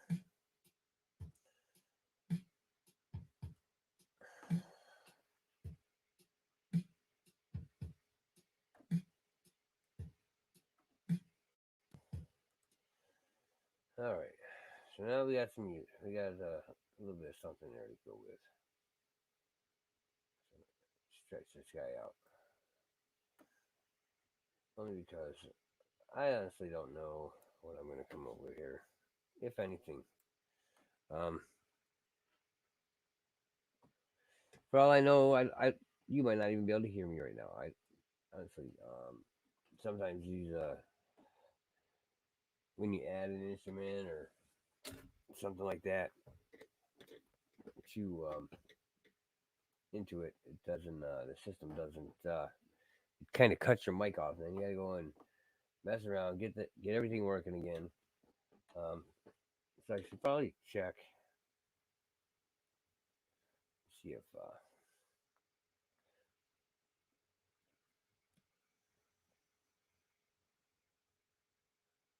I mean, I could see if I find anybody who wants to do a podcast on stereo, but I'm pretty sure that here at some point shortly, I have to get off here, take a drive. But we're just gonna, as soon as it lets me make a title, maybe we'll. How's it going, Insidious? What's going on, shit? Not too much. Doing a little live streaming on YouTube and Facebook, and just talking about how helping ways of like checking on your friends and stuff, preventing suicide, things like that. UAV. That way, we don't lose our friends to depression and things like that. Oh yeah, no man. Yeah. One of my girlfriends killed herself. It sucked. Well, that's like me, man. Like I was telling people earlier on my show, on my channel. I had a friend of mine. I mean, we've known each other since grade school, and it leaves you wondering, and he killed himself. His son found. Well, what the hell?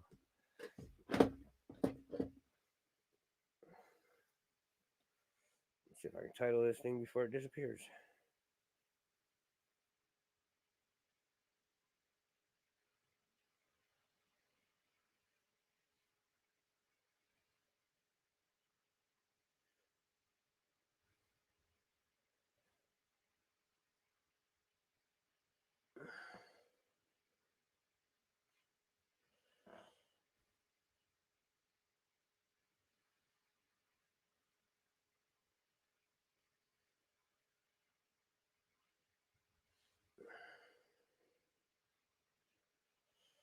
Let's see here. I guess this would fall under health, mental health.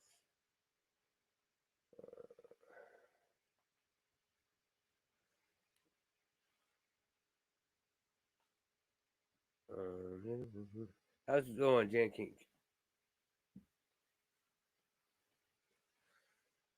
All right. Well, this says we're still trying to connect, but I'm Johnny Toonz, and we're live on YouTube. We're live on Twitch and Facebook right now, and the topic is a 22 a day challenge. 22 a day challenge. Yeah, it's about keeping whether it be a military veteran, your friends, I mean, the challenge is created in to help bring awareness to veteran suicide, but I think that it can apply to everybody. And on the bottom of the screen, you'll see that I have the National Suicide Prevention Hotline. So if anybody you need help, need to talk to somebody, the number's there. Um, you know, if it's that serious that number, dialing all those numbers is too much, by all means, don't hesitate to call 911.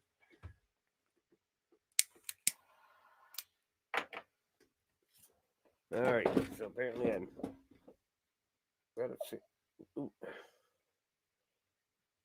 I'm kind of frozen here. Yeah, we're blocking. So we can move along. How's it going, Naza? Or not? Okay. Well, how are you to this morning, Tinker? Can you hear me? How are you this morning? Okay, moving along. For those that aren't are wondering if I'm talking to myself or they have a app out that you can do podcasts. It cycles you through people until it connects you, and you can talk about pretty much, to my knowledge, whatever you feel like talking about.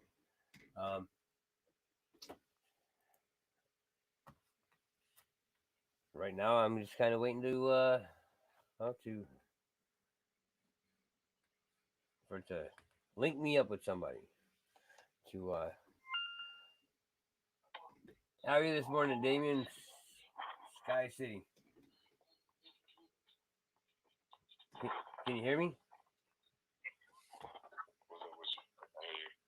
How's it going? How's it going this morning? Good. So the topic that I had today that I've been trying to key in on is the 22 a day challenge. Sure, just about it's out there. You see it on the TV all the time, on Facebook ads for suicide. Bringing awareness to suicide prevention with military veterans. But I like to view it, even as a veteran, I like to view it as something that works for everybody, because we always got to look out for our friends too, and we don't ever want to have to lose a friend or a family member in that situation. I'm streaming on YouTube and Twitch and Facebook at the same time. So on the bottom of my screen is the number for the National Suicide Prevention Hotline. I've experienced it myself. Have you ever had to deal with anything like that, or personally, or? Everything you're talking about. So, out of curiosity, what branch of the service were you in? I was in the Army. Okay, well, I was in the Marine Corps. All right. That's all. I mean, hey, and at any point given time, we could have been fighting side by side and not even known it. But I have a nephew that he was. I always make the mistake saying was, because they always say once a Marine, always Marine. And that's why I say that I was in the Marine,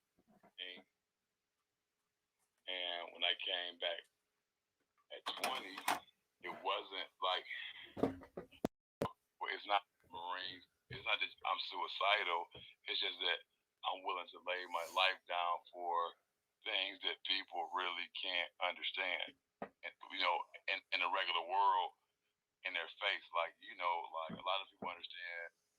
Like a lot of people understand that as a Marine, I really, like the guys next to me, the brotherhood, like I was in 3rd Battalion, 6th Marines, and so between once I got to my real unit and I began to train with these guys, and it got to a point where I understood that, listen, one day we may get called to war, and if we get called to war, I'm gonna show up, and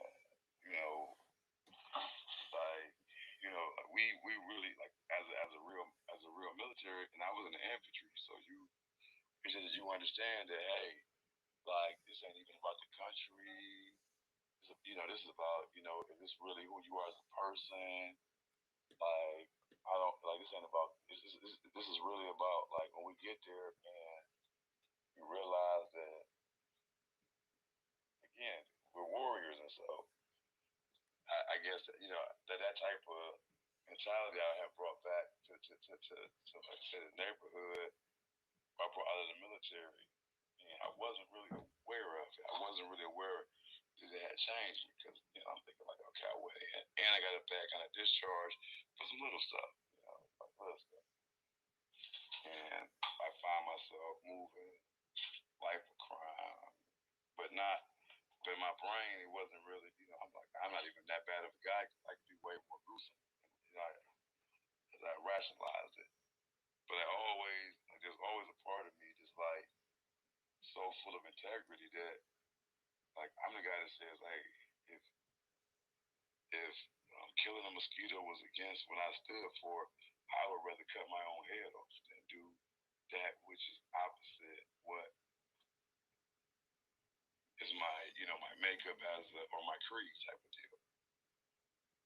So that makes me that and I have to be mindful of my own psyche because of that. Definitely. I mean, like for me, like I was a tanker in the army. I mean, it was a National Guard, but I mean, you know, I never thought that I would go to combat. Like the recruiters, like, no, the National Guard, it's for Homeland Security, things like that, and I learned fast that you know that we could go just as quick as the active duty components, um, and and I see and I learned that lesson. Um, I ended up in Iraq. I ended up in Afghanistan, and you know I know people. There was people that went with my brigade and stuff that you know one guy, I mean, he became what part of that 22 a day while we were in country. Some I guess between stuff going, that we were seeing in combat and they probably maybe some things at home. I mean, and that's what makes it tough is because in some situations, the only person that really knows why they took their own life is that person. Now, like for like like for me, I mean, I've had to like I've had to go to the VA and and seek help because of things that happened in Afghanistan. On a you know, like a we get one of our vehicles in our convoy. It hit an IED, got hit with an IED. We lost a Navy officer and a first lieutenant that was from my unit, like my platoon, my company, my unit, my brigade at home and for the deployment. And you know you you forever after something like that. You struggle with not only the vision of everything that happened reoccurring when you try to when you close your eyes, and but you get you have that survivor's guilt.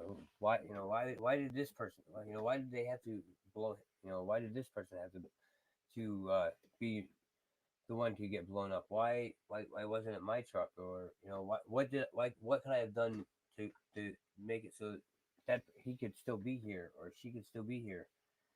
And I've had but not only have I dealt with things like that on my own, trying to and trying to keep my head up. I've had family members, I've had friends, that unfortunately they lost that battle, and they took their own lives. So And my thing is, I can identify with, be it your pain, your shame, the ideal of running from or escaping reality. I see, suicide. You hear about, what was the name of the word? When the doctors assist you with such an event, oh yeah, my yeah. thing, I know what you're talking about. I just can't. I'm drawing a blank on the term. I don't know.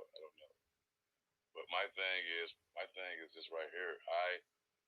I just know that I'm one of the people who now like really, really see reasons to be happy for, because I can say that I've seen, like I always compare, like if you got something worse to compare stuff to, then everything looks a little bit differently. So I think about like inside the Bible, and to say that I believe in the Bible, but I understand the book, and um he says basically that, hey, you guys, he reminds them they were slaves in Egypt. The Passover. So we just celebrated Passover, so-called Easter, but it's Passover for people with a book, and you know, I mean, you see, I mean, you sit back and look at what it was about or whatever, and I guess I don't know. I guess I guess I'm the person that just, like I said, I know that things can be a lot worse than they are. He said, "Hey, y'all was slaves in Egypt, and y'all was crying out. I came down and heard y'all, and then boom, and from there it goes on Ten Commandments and the rest of the book. But I understand the principle. That's my thing. It's just a principle of everything. And so my thing is, so I did 16 years in prison on top of it. So I did 16 years in prison, and I know that right there is its own mental institution. Like, so I tell people where it was a place where, like, I'm not trying to be funny, but the people were like, if you really read the manual, like they were literally trying to make you go crazy. You know what I'm trying to say? Like, to where like, I did a lot of yoga in there, but you just see it. And I was telling somebody, so I was in an environment, 2006. It was an environment where, not only was rape was legal, but it was the norm. It was accepted, and when I say rape, I just mean the extreme use of violence. We're not even going to talk about, whether it's a verbal rape or spiritual rape or physical rape. It's just, that's not going to be cool, period. But it was a place where that was how order was maintained. Order really maintained through fear of, like, hey, keep messing with me, and you're not gonna be a man or a boy. This idea that, it's the idea that, like, it was a place where the idea that another man could turn you into a whole not man or a woman or whatever, and they treat you this way. And that's why I said you had to have there had to be some countermeasures. That's why I was happy that I had the military experience, a lot of spirituality in my, coming up as a kid. I mean, they would just medicate those, giving them anything, but I mean, they were giving them the regular medication, but not really understanding they role inside the psychosis or the mental weakening of a person, inside that spot. and I know, like they say, they always say, like when you get people that that have been in prison for a long extended time. Um, like they refer to them as institutionalized. Like and the thing that comes to mind to me is Shawshank Redemption, the movie Shawshank Redemption. You know when when the old guy, that I can't think of his name off the top of my head now, not but the librarian there, and he carved it, in the library wall and stuff, and then he finally gets out, and he tries to make it in the in back in society. I think if I remember right, I think he went to work at a grocery store or something.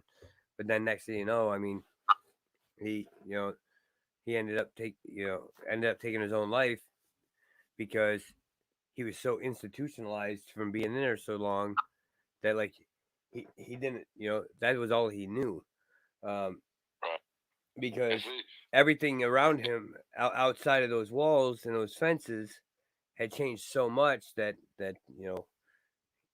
he was just like overwhelmed and And the thing to remember is that the institution itself is man-made, and it has imperfections. And so the institution teaches you that there's only a certain level that you can arise to. The institution teaches you that it is right and you are wrong. And under a thorough investigation, you'll find that the institution itself is, like, I believe the institution is evil. Like, because I'm just anti-slavery that type of way. Like, I'm not against punishment, but I am anti-slavery in any form. I don't believe in just, allowing people to be violated, or like, I don't believe in treating someone subhuman under no circumstance. I just don't. That's just how I move. oh, I agree. I mean, some of the I mean, fortunately, I mean, the nice thing is like compared to, I mean, we watch all the movies like from back in like the what like the 40s 50s. I think they were still doing like the chain gangs where they chain the guys together and they take them out and make them do work for people, things like that. You and you look back and that's, I mean, and looking at the looking back at the big picture of it, like you said, I mean, really, I mean, it's they use the prison system basically as to have slaves for the prison to make money, because the prison was making money off of them guys going out and doing these jobs for people, because the prison put them out there, and they had to do this job in a shitty circumstance that they're some of the depending on the job, they're still chained together.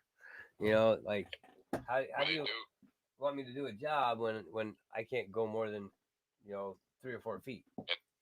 And see, they'll get the work out of you. My thing about prison is this: I think that it's wrong to cage people up and then allow the strong to prey on the weak. And that's why rape is so commonplace in prison, because they like allow it as a form of punishment. Like, it's like the prison guards, they can kind of let it be known that, hey, I'm not gonna, like, if you start, like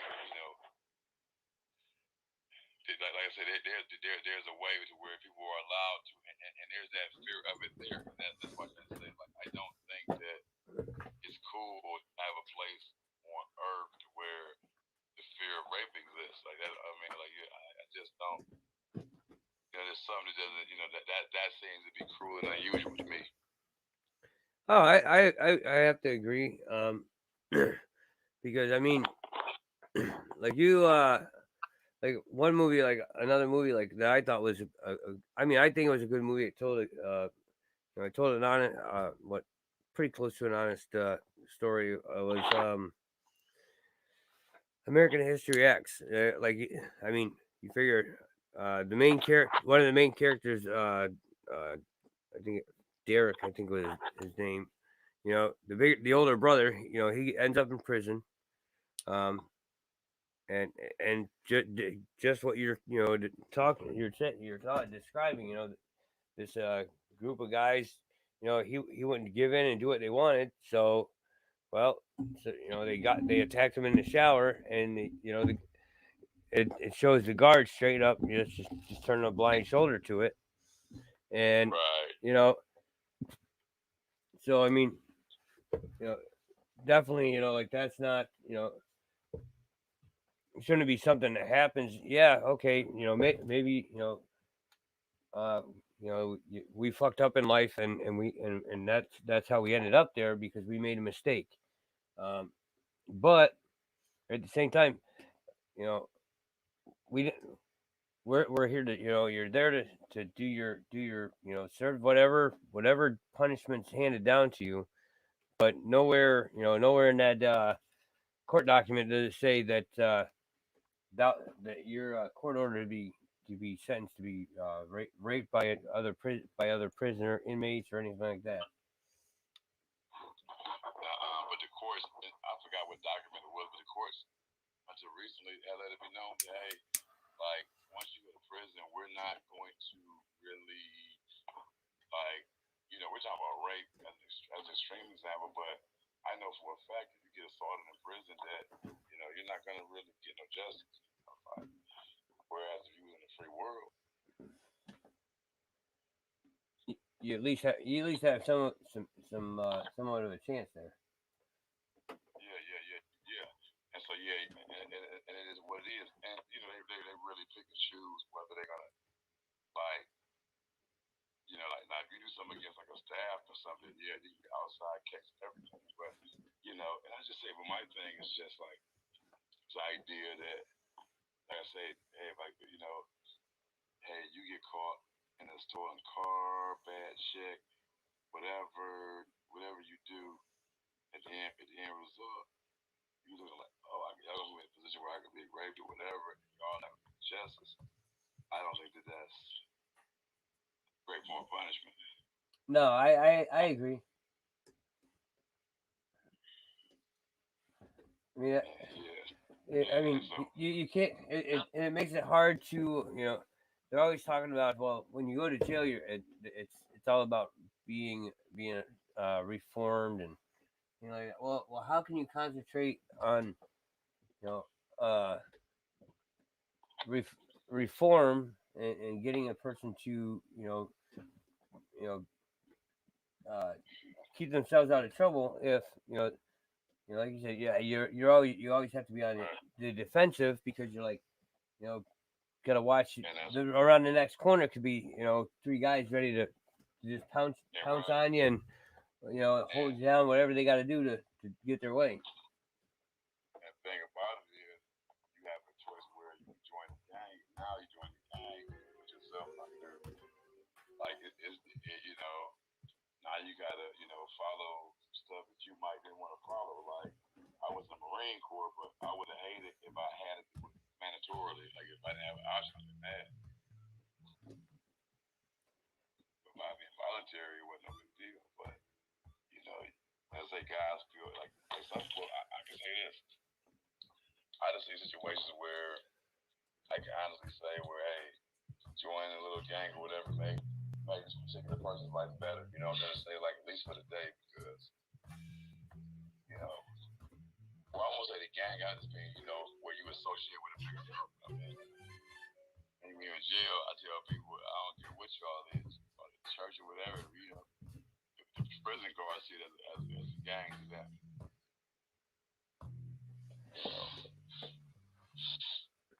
Now, do they? I mean, I live in a rural area, so like, I mean, I've been to, I've been put in like the county lockup. I mean, that was right. And I mean, that was before, I mean, obviously before I got in the military, things like that. Now, like, we, and I mean, it was for driving without, driving without my license. So it wasn't a major crime or anything like that. And I mean, I got fortunate, like, I didn't have to, like go, like, worry about walking around a corner and something like that. I mean, not saying that it couldn't happen, but it wasn't something that was common. as common as it is as if you go to state or a federal prison somewhere, you know, it seems to be more common there than outside the walls, um, or at at a county level.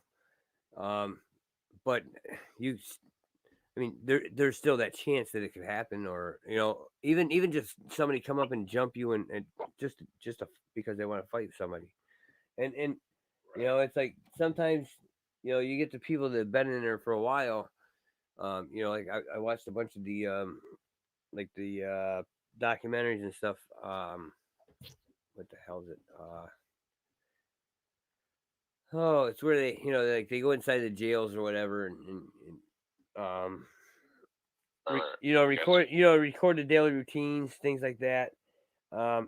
Kind of like there's one show. It's World's Most Dangerous Prisons, and you know there's some crazy. They show some crazy shit on that show. Facts. I've seen a few of those. But that's like I always said they need to. I always tell my kids I'm gonna send them to like the what are they? I can't think of the word now, but like the Scared Straight program. I mean, some of those some of those kids they go in there that for the and like they think they're tough guys or tough girls, and they can just lay whoever they want out, and then and not not see any consequence, and then but then when there is a consequence, they're like you're the worst person in the world because something happened. It's like, well, you had you had your chance. You could have been out here, you know. But it doesn't. Unfortunately, it doesn't always happen that way. I don't. I mean, I don't think I know too many people that. Most of the people I know that have gone to, um, like the higher levels as far as federal or state charges, you know, they straight up, plain and simple, they were uh, one of the biggest ones. I know that at least as far as I know, in county level wise, and I'm sure it happens much more in the state. Is you get that guy that got picked up because of child pornography or being a child molester or rape and things like that. You know, and you see on there all the time that how they're able to just have whatever, do what pretty much running the roost. But then if something happens, you know, you say you got a dad. Like I have 5 kids, 3 girls, 2 boys. So if something happens to my kid, I mean, I'm defending my kid. So and if that gets me put in jail, then you know, so be it. But at the same time, you have to have that that thought process of one way or another. Well, if you put me in jail because I punched this guy's lights out, I'm going to be out of jail in a day or two. Unless you get picked up on a weekend and put in jail, then you're pretty much stuck there the whole weekend. Again, I'm not. Listen, I'm just against slavery. I'm not against punishment. I'm not against a death penalty. I'm just saying that I don't think that when I say in slavery, I mean like this idea that you break the law and now you gotta I don't know, you hold the person for a few years or whatever, and during these years, like this person stops being a person. So I'm just not sure if I'm cool with. Like I said, I don't mind.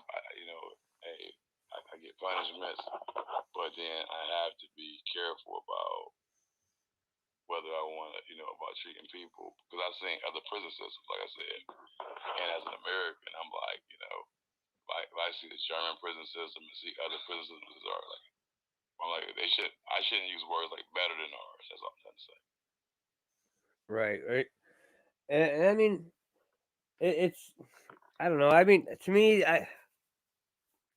we're supposed to. The thing I never understood is, and it sucks. Like especially now, like during like the whole COVID thing and all that stuff. You know, you're being even now because of COVID. You're even if you're not in prison now, but that's what it feels like. Like you're in prison because you can't. You can't go anywhere because if you do, I mean, you have to have your 15 masks on. So there's really no like as much as this country goes and thrives off from the statement. And people want to immigrate here because it's a better place. It's a better fresh start for them. It's just I don't know, like the prison system's just shot. Because I mean, you, you don't. There is really not. I mean, there's no. It's not like they're in there teaching you. Okay, well, we're going to teach you today how to build a rocking chair. There's no. There's no. No, and they got some women prisons out here where they just been like, like guards get caught raping the women or whatever down there, and they just moved the guards to like another prison or something. Like it was just, so the women that like the women prisons, like they get it. I heard they get it like rougher than guy prisons.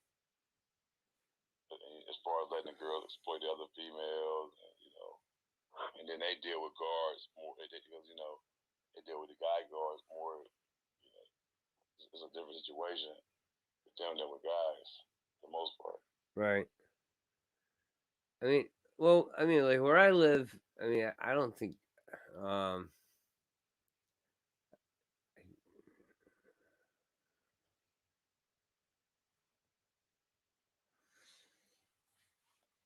oh,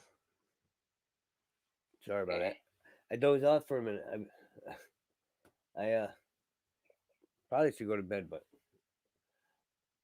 like I said, I have PTSD from the shit I seen when I was in Afghanistan. And sometimes I don't like. They give me medication, but I don't like it. Gotcha. So. You want to get some rest? What's that?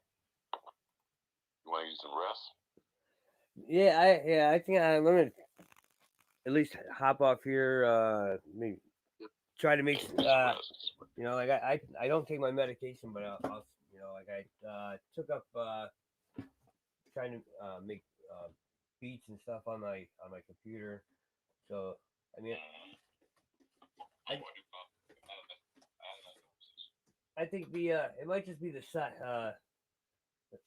I'm so used to like the podcast part stuff is it's something different, and so I'm used to sitting here and I constantly like I'll be working on a beat or listening to one that I put together, trying to come up with lyrics for it.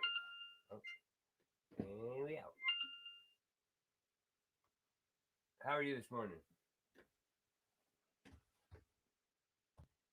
How's it going this morning, Amir?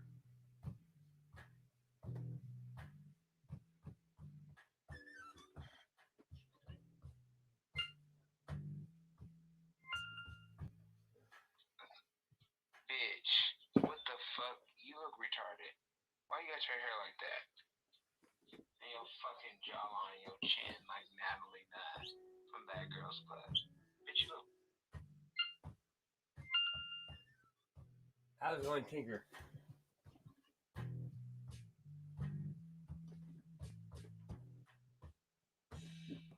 Can you hear me?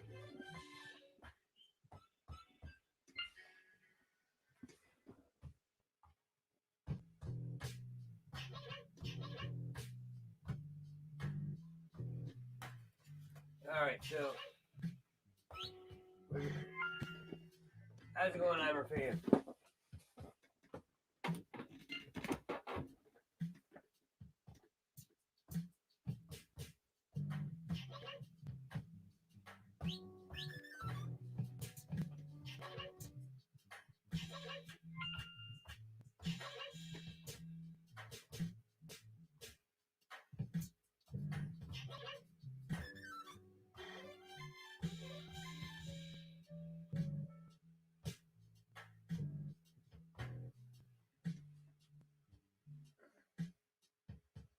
All right, got another hung up on the system here.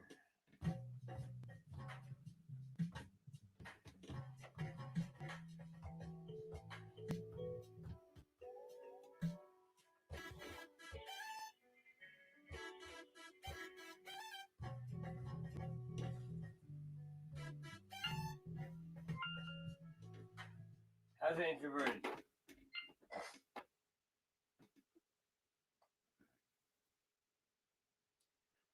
And we cycle through stereo. How's it going this morning?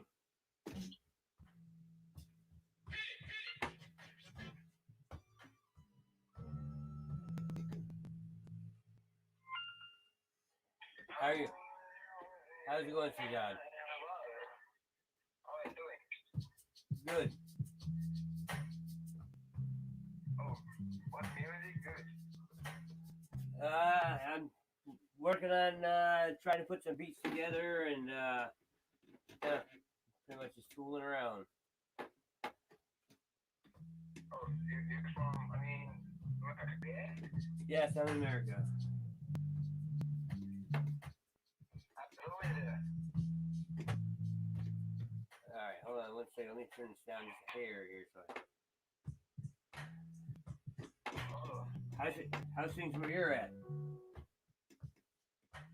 How do you know Formula One? What's that? Oh, nothing. What's your job? I make music in my house. I work at my house making music. Oh, you're a musician. Working on it, anyways. Oh, yeah.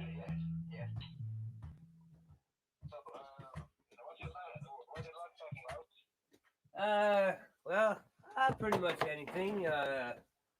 Anything except for the corona. Anything except for the COVID and all the silly ass rules of wearing masks that don't really they don't they're not sealed, so they're not really it's protective is what they want you to believe, but that's just my personal opinion. Yes, it's good. So, can you make pop music? Like pop songs and stuff. Can you make pop? Yeah, like I kind of haven't really picked like a particular style yet. I just started doing it here January, so I'm still trying to feel out where I want to go with it. Most of my stuff I just do like instrumental stuff, but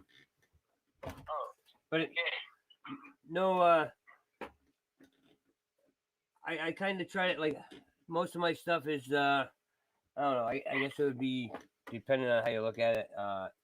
Weird, off kiltered, unique. I'll take a weird combination. Say like an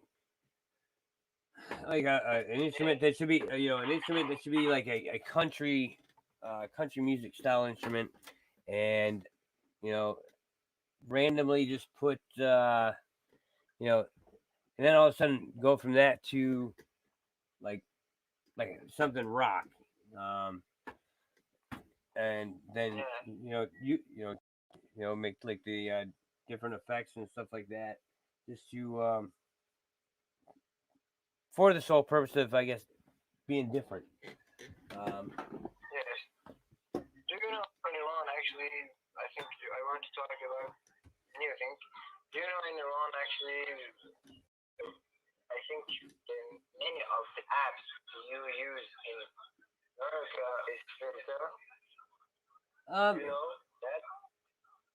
Like I use, I mean, I've got like 4 or 5 different apps that I use in like I use the one like the one I'm using right now. It's BandLab, which is it's online. Um, I have Studio One from Personas. What's the other ones I have? Hold on here. Twitter and Instagram. And like I mean I have Instagram, Facebook, Twitch, Twitter. So what's your favorite? I mean, you use it very, very much. As far as like where do I like putting my music the most? I like tooling around the most, like with my live streams and stuff, doing the music. I would say probably I like going on, doing my stream to Twitch. Um, and that would probably be my favorite one. Facebook, I don't mind it. I like putting music there, but at the same time, sometimes the way they do things, or their algorithms or whatnot, I think are sometimes messed up.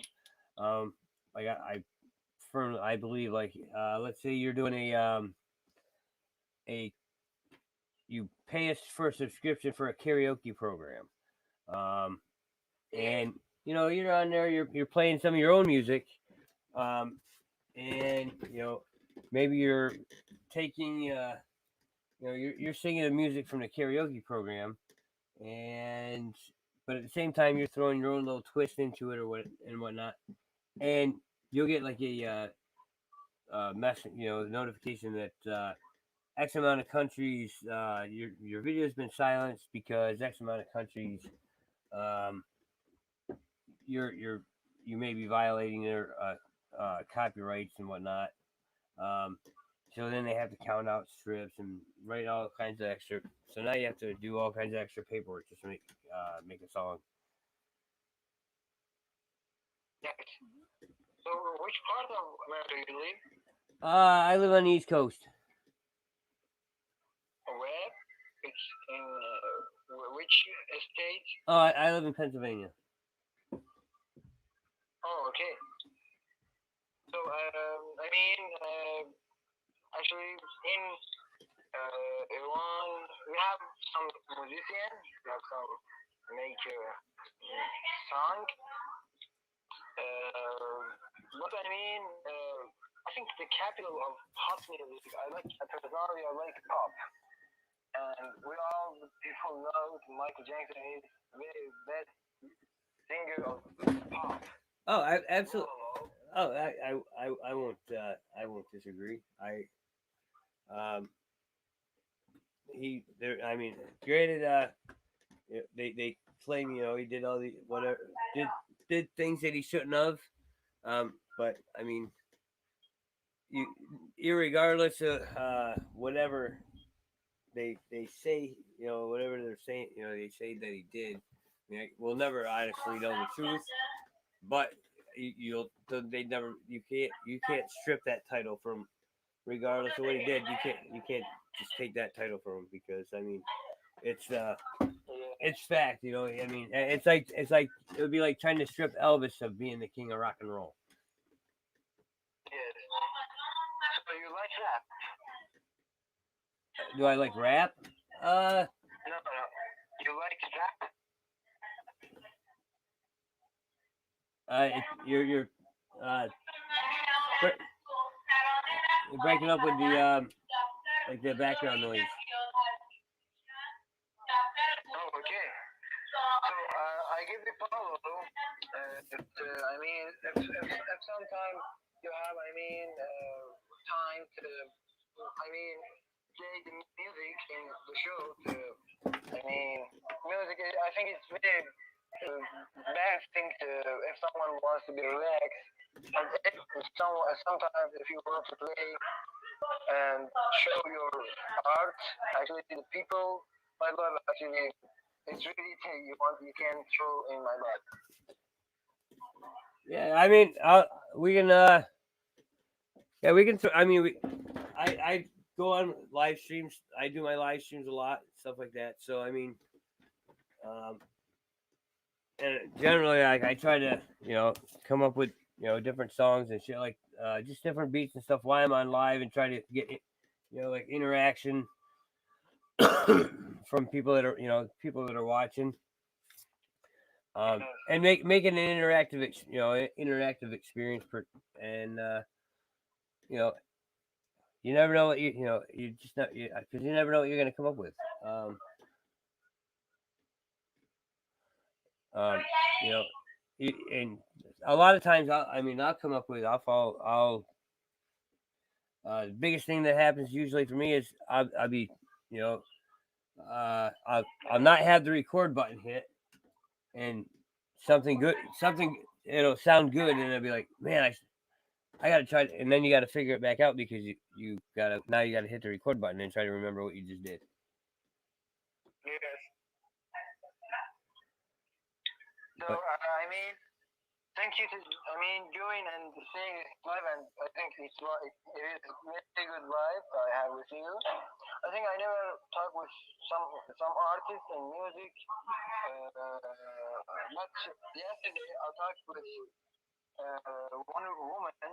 She was from Canada, but she lived in England. But actually, she was Canadian, and actually, I think the artist people they are different. They understand what is the life purpose, and she talks very good. And I mean I never understand, and I never hear like that to someone talk because I mean in the one actually we have artists, but not I mean have a good feel like the real artists in Europe, America, or in other countries we see. Actually, our artists in Iran, actually, the old artists, they were actually very good. But I mean, these new artists in Iran actually is not, I mean, not very good.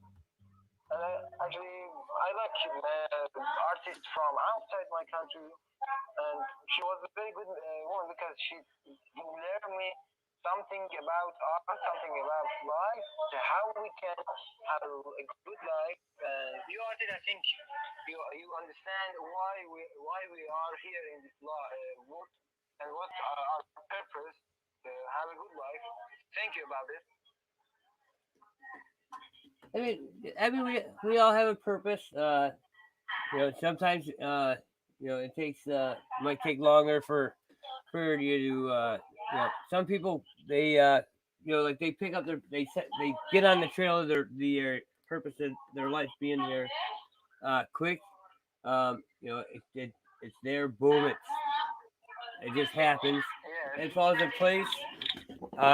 Some of us, it might take. I mean, I'm going to be 42 in May, and I'm just now starting to tinker around with making music.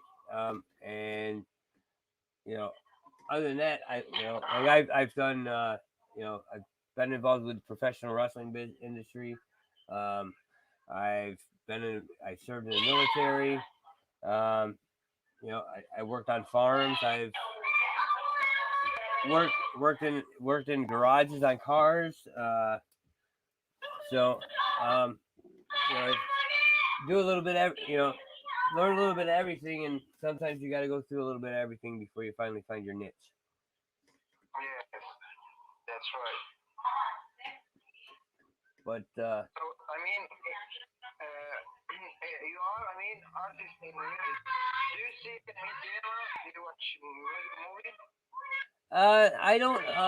To be honest, I haven't watched I haven't really watched a movie like TV in a while. One because I don't. I mean, I watch like older movies. Like stuff that's been out. For forever, and or at least it feels like forever. Ghostbusters, Full Metal Jacket. You know, like Saving Private Ryan. I like watching military movies, being a vet. Um, so I like the movie We Were Soldiers. That was a good. I thought that was a really good movie. Yeah. Okay, I actually about about the stereo. I mean, what's your think about the stereo? About the stereo app, Yes. I think it's interesting.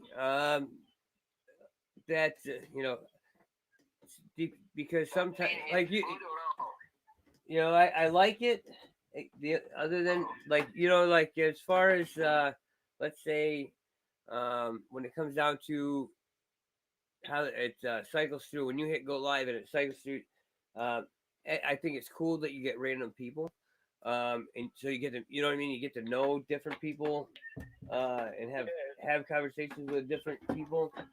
Um, the only part that kind of sucks sometimes is when you start to get into a good conversation or a good discussion, and then it sometimes it like bounces the other person out, and then there you are talking to yourself for a while. Yeah. And and you might go through, it cycles 3 or 4 times or whatever before you get the next person. It's American app, or I mean, You know, from Russia. to be honest, I'm not sure. That's a good question. I never actually looked in and even thought about whether it was an American app or where it like what country, where the develop what country the developer of the app is from. But I do think it's a good app. I do like it. Like I said, other than the sporadic switching of people, like whoever you're co-hosting with, um, it it does sometimes that gets nerve wracking. Yeah. Actually, thank you to joining this live. Actually, I gotta go, but I follow you, and every time you want to talk with me, I mean, talk about music. I'm not. I mean, I don't know very good about music, but I want to know. I love music, and thank to you to joining live. And anyway, take care. Hey, you have a good day. And thank you. same thing go. Same thing. If you're ever scrolling through and you see me and I'm on, feel free to hop in or check out my my YouTube or my Twitch or my Facebook feeds. Like I said, sometimes I just get on there and start not making music. And I always keep it open. I keep it my stream. I always invite people. But I actually have to get off here myself and get around and go join the real join the real world stuff and leave my little man cave and for a little while. So, but definitely nice talking, nice meeting you, and maybe we'll cross stereo waves here again soon. Yes. So it's with me. For me, it's like. So yes. Thank you for joining. Have a good day. You too. Bye bye. Take care.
Oh, sorry, I forgot about you guys being over here. Huh. All right, guys, listen. So I gotta jump off here. It's time to go join the real world for a little while. Um, remember, like, subscribe, follow. I know today it was kind of a not so exciting, not so exciting show, but my goal, I kind of, like I said, I kind of got in the whole suicide prevention thing, and it's you know, reminded me of some things that I that hit close to home. So, you guys, thanks again for watching. My name's Johnny Toonz, and maybe tonight we'll try again and be a little more exciting instead of kind of a Debbie Downer episode. Have a good day. Don't forget, like, follow, subscribe, and feel free to message at any time when I'm doing a live. Um, Guests are always welcome.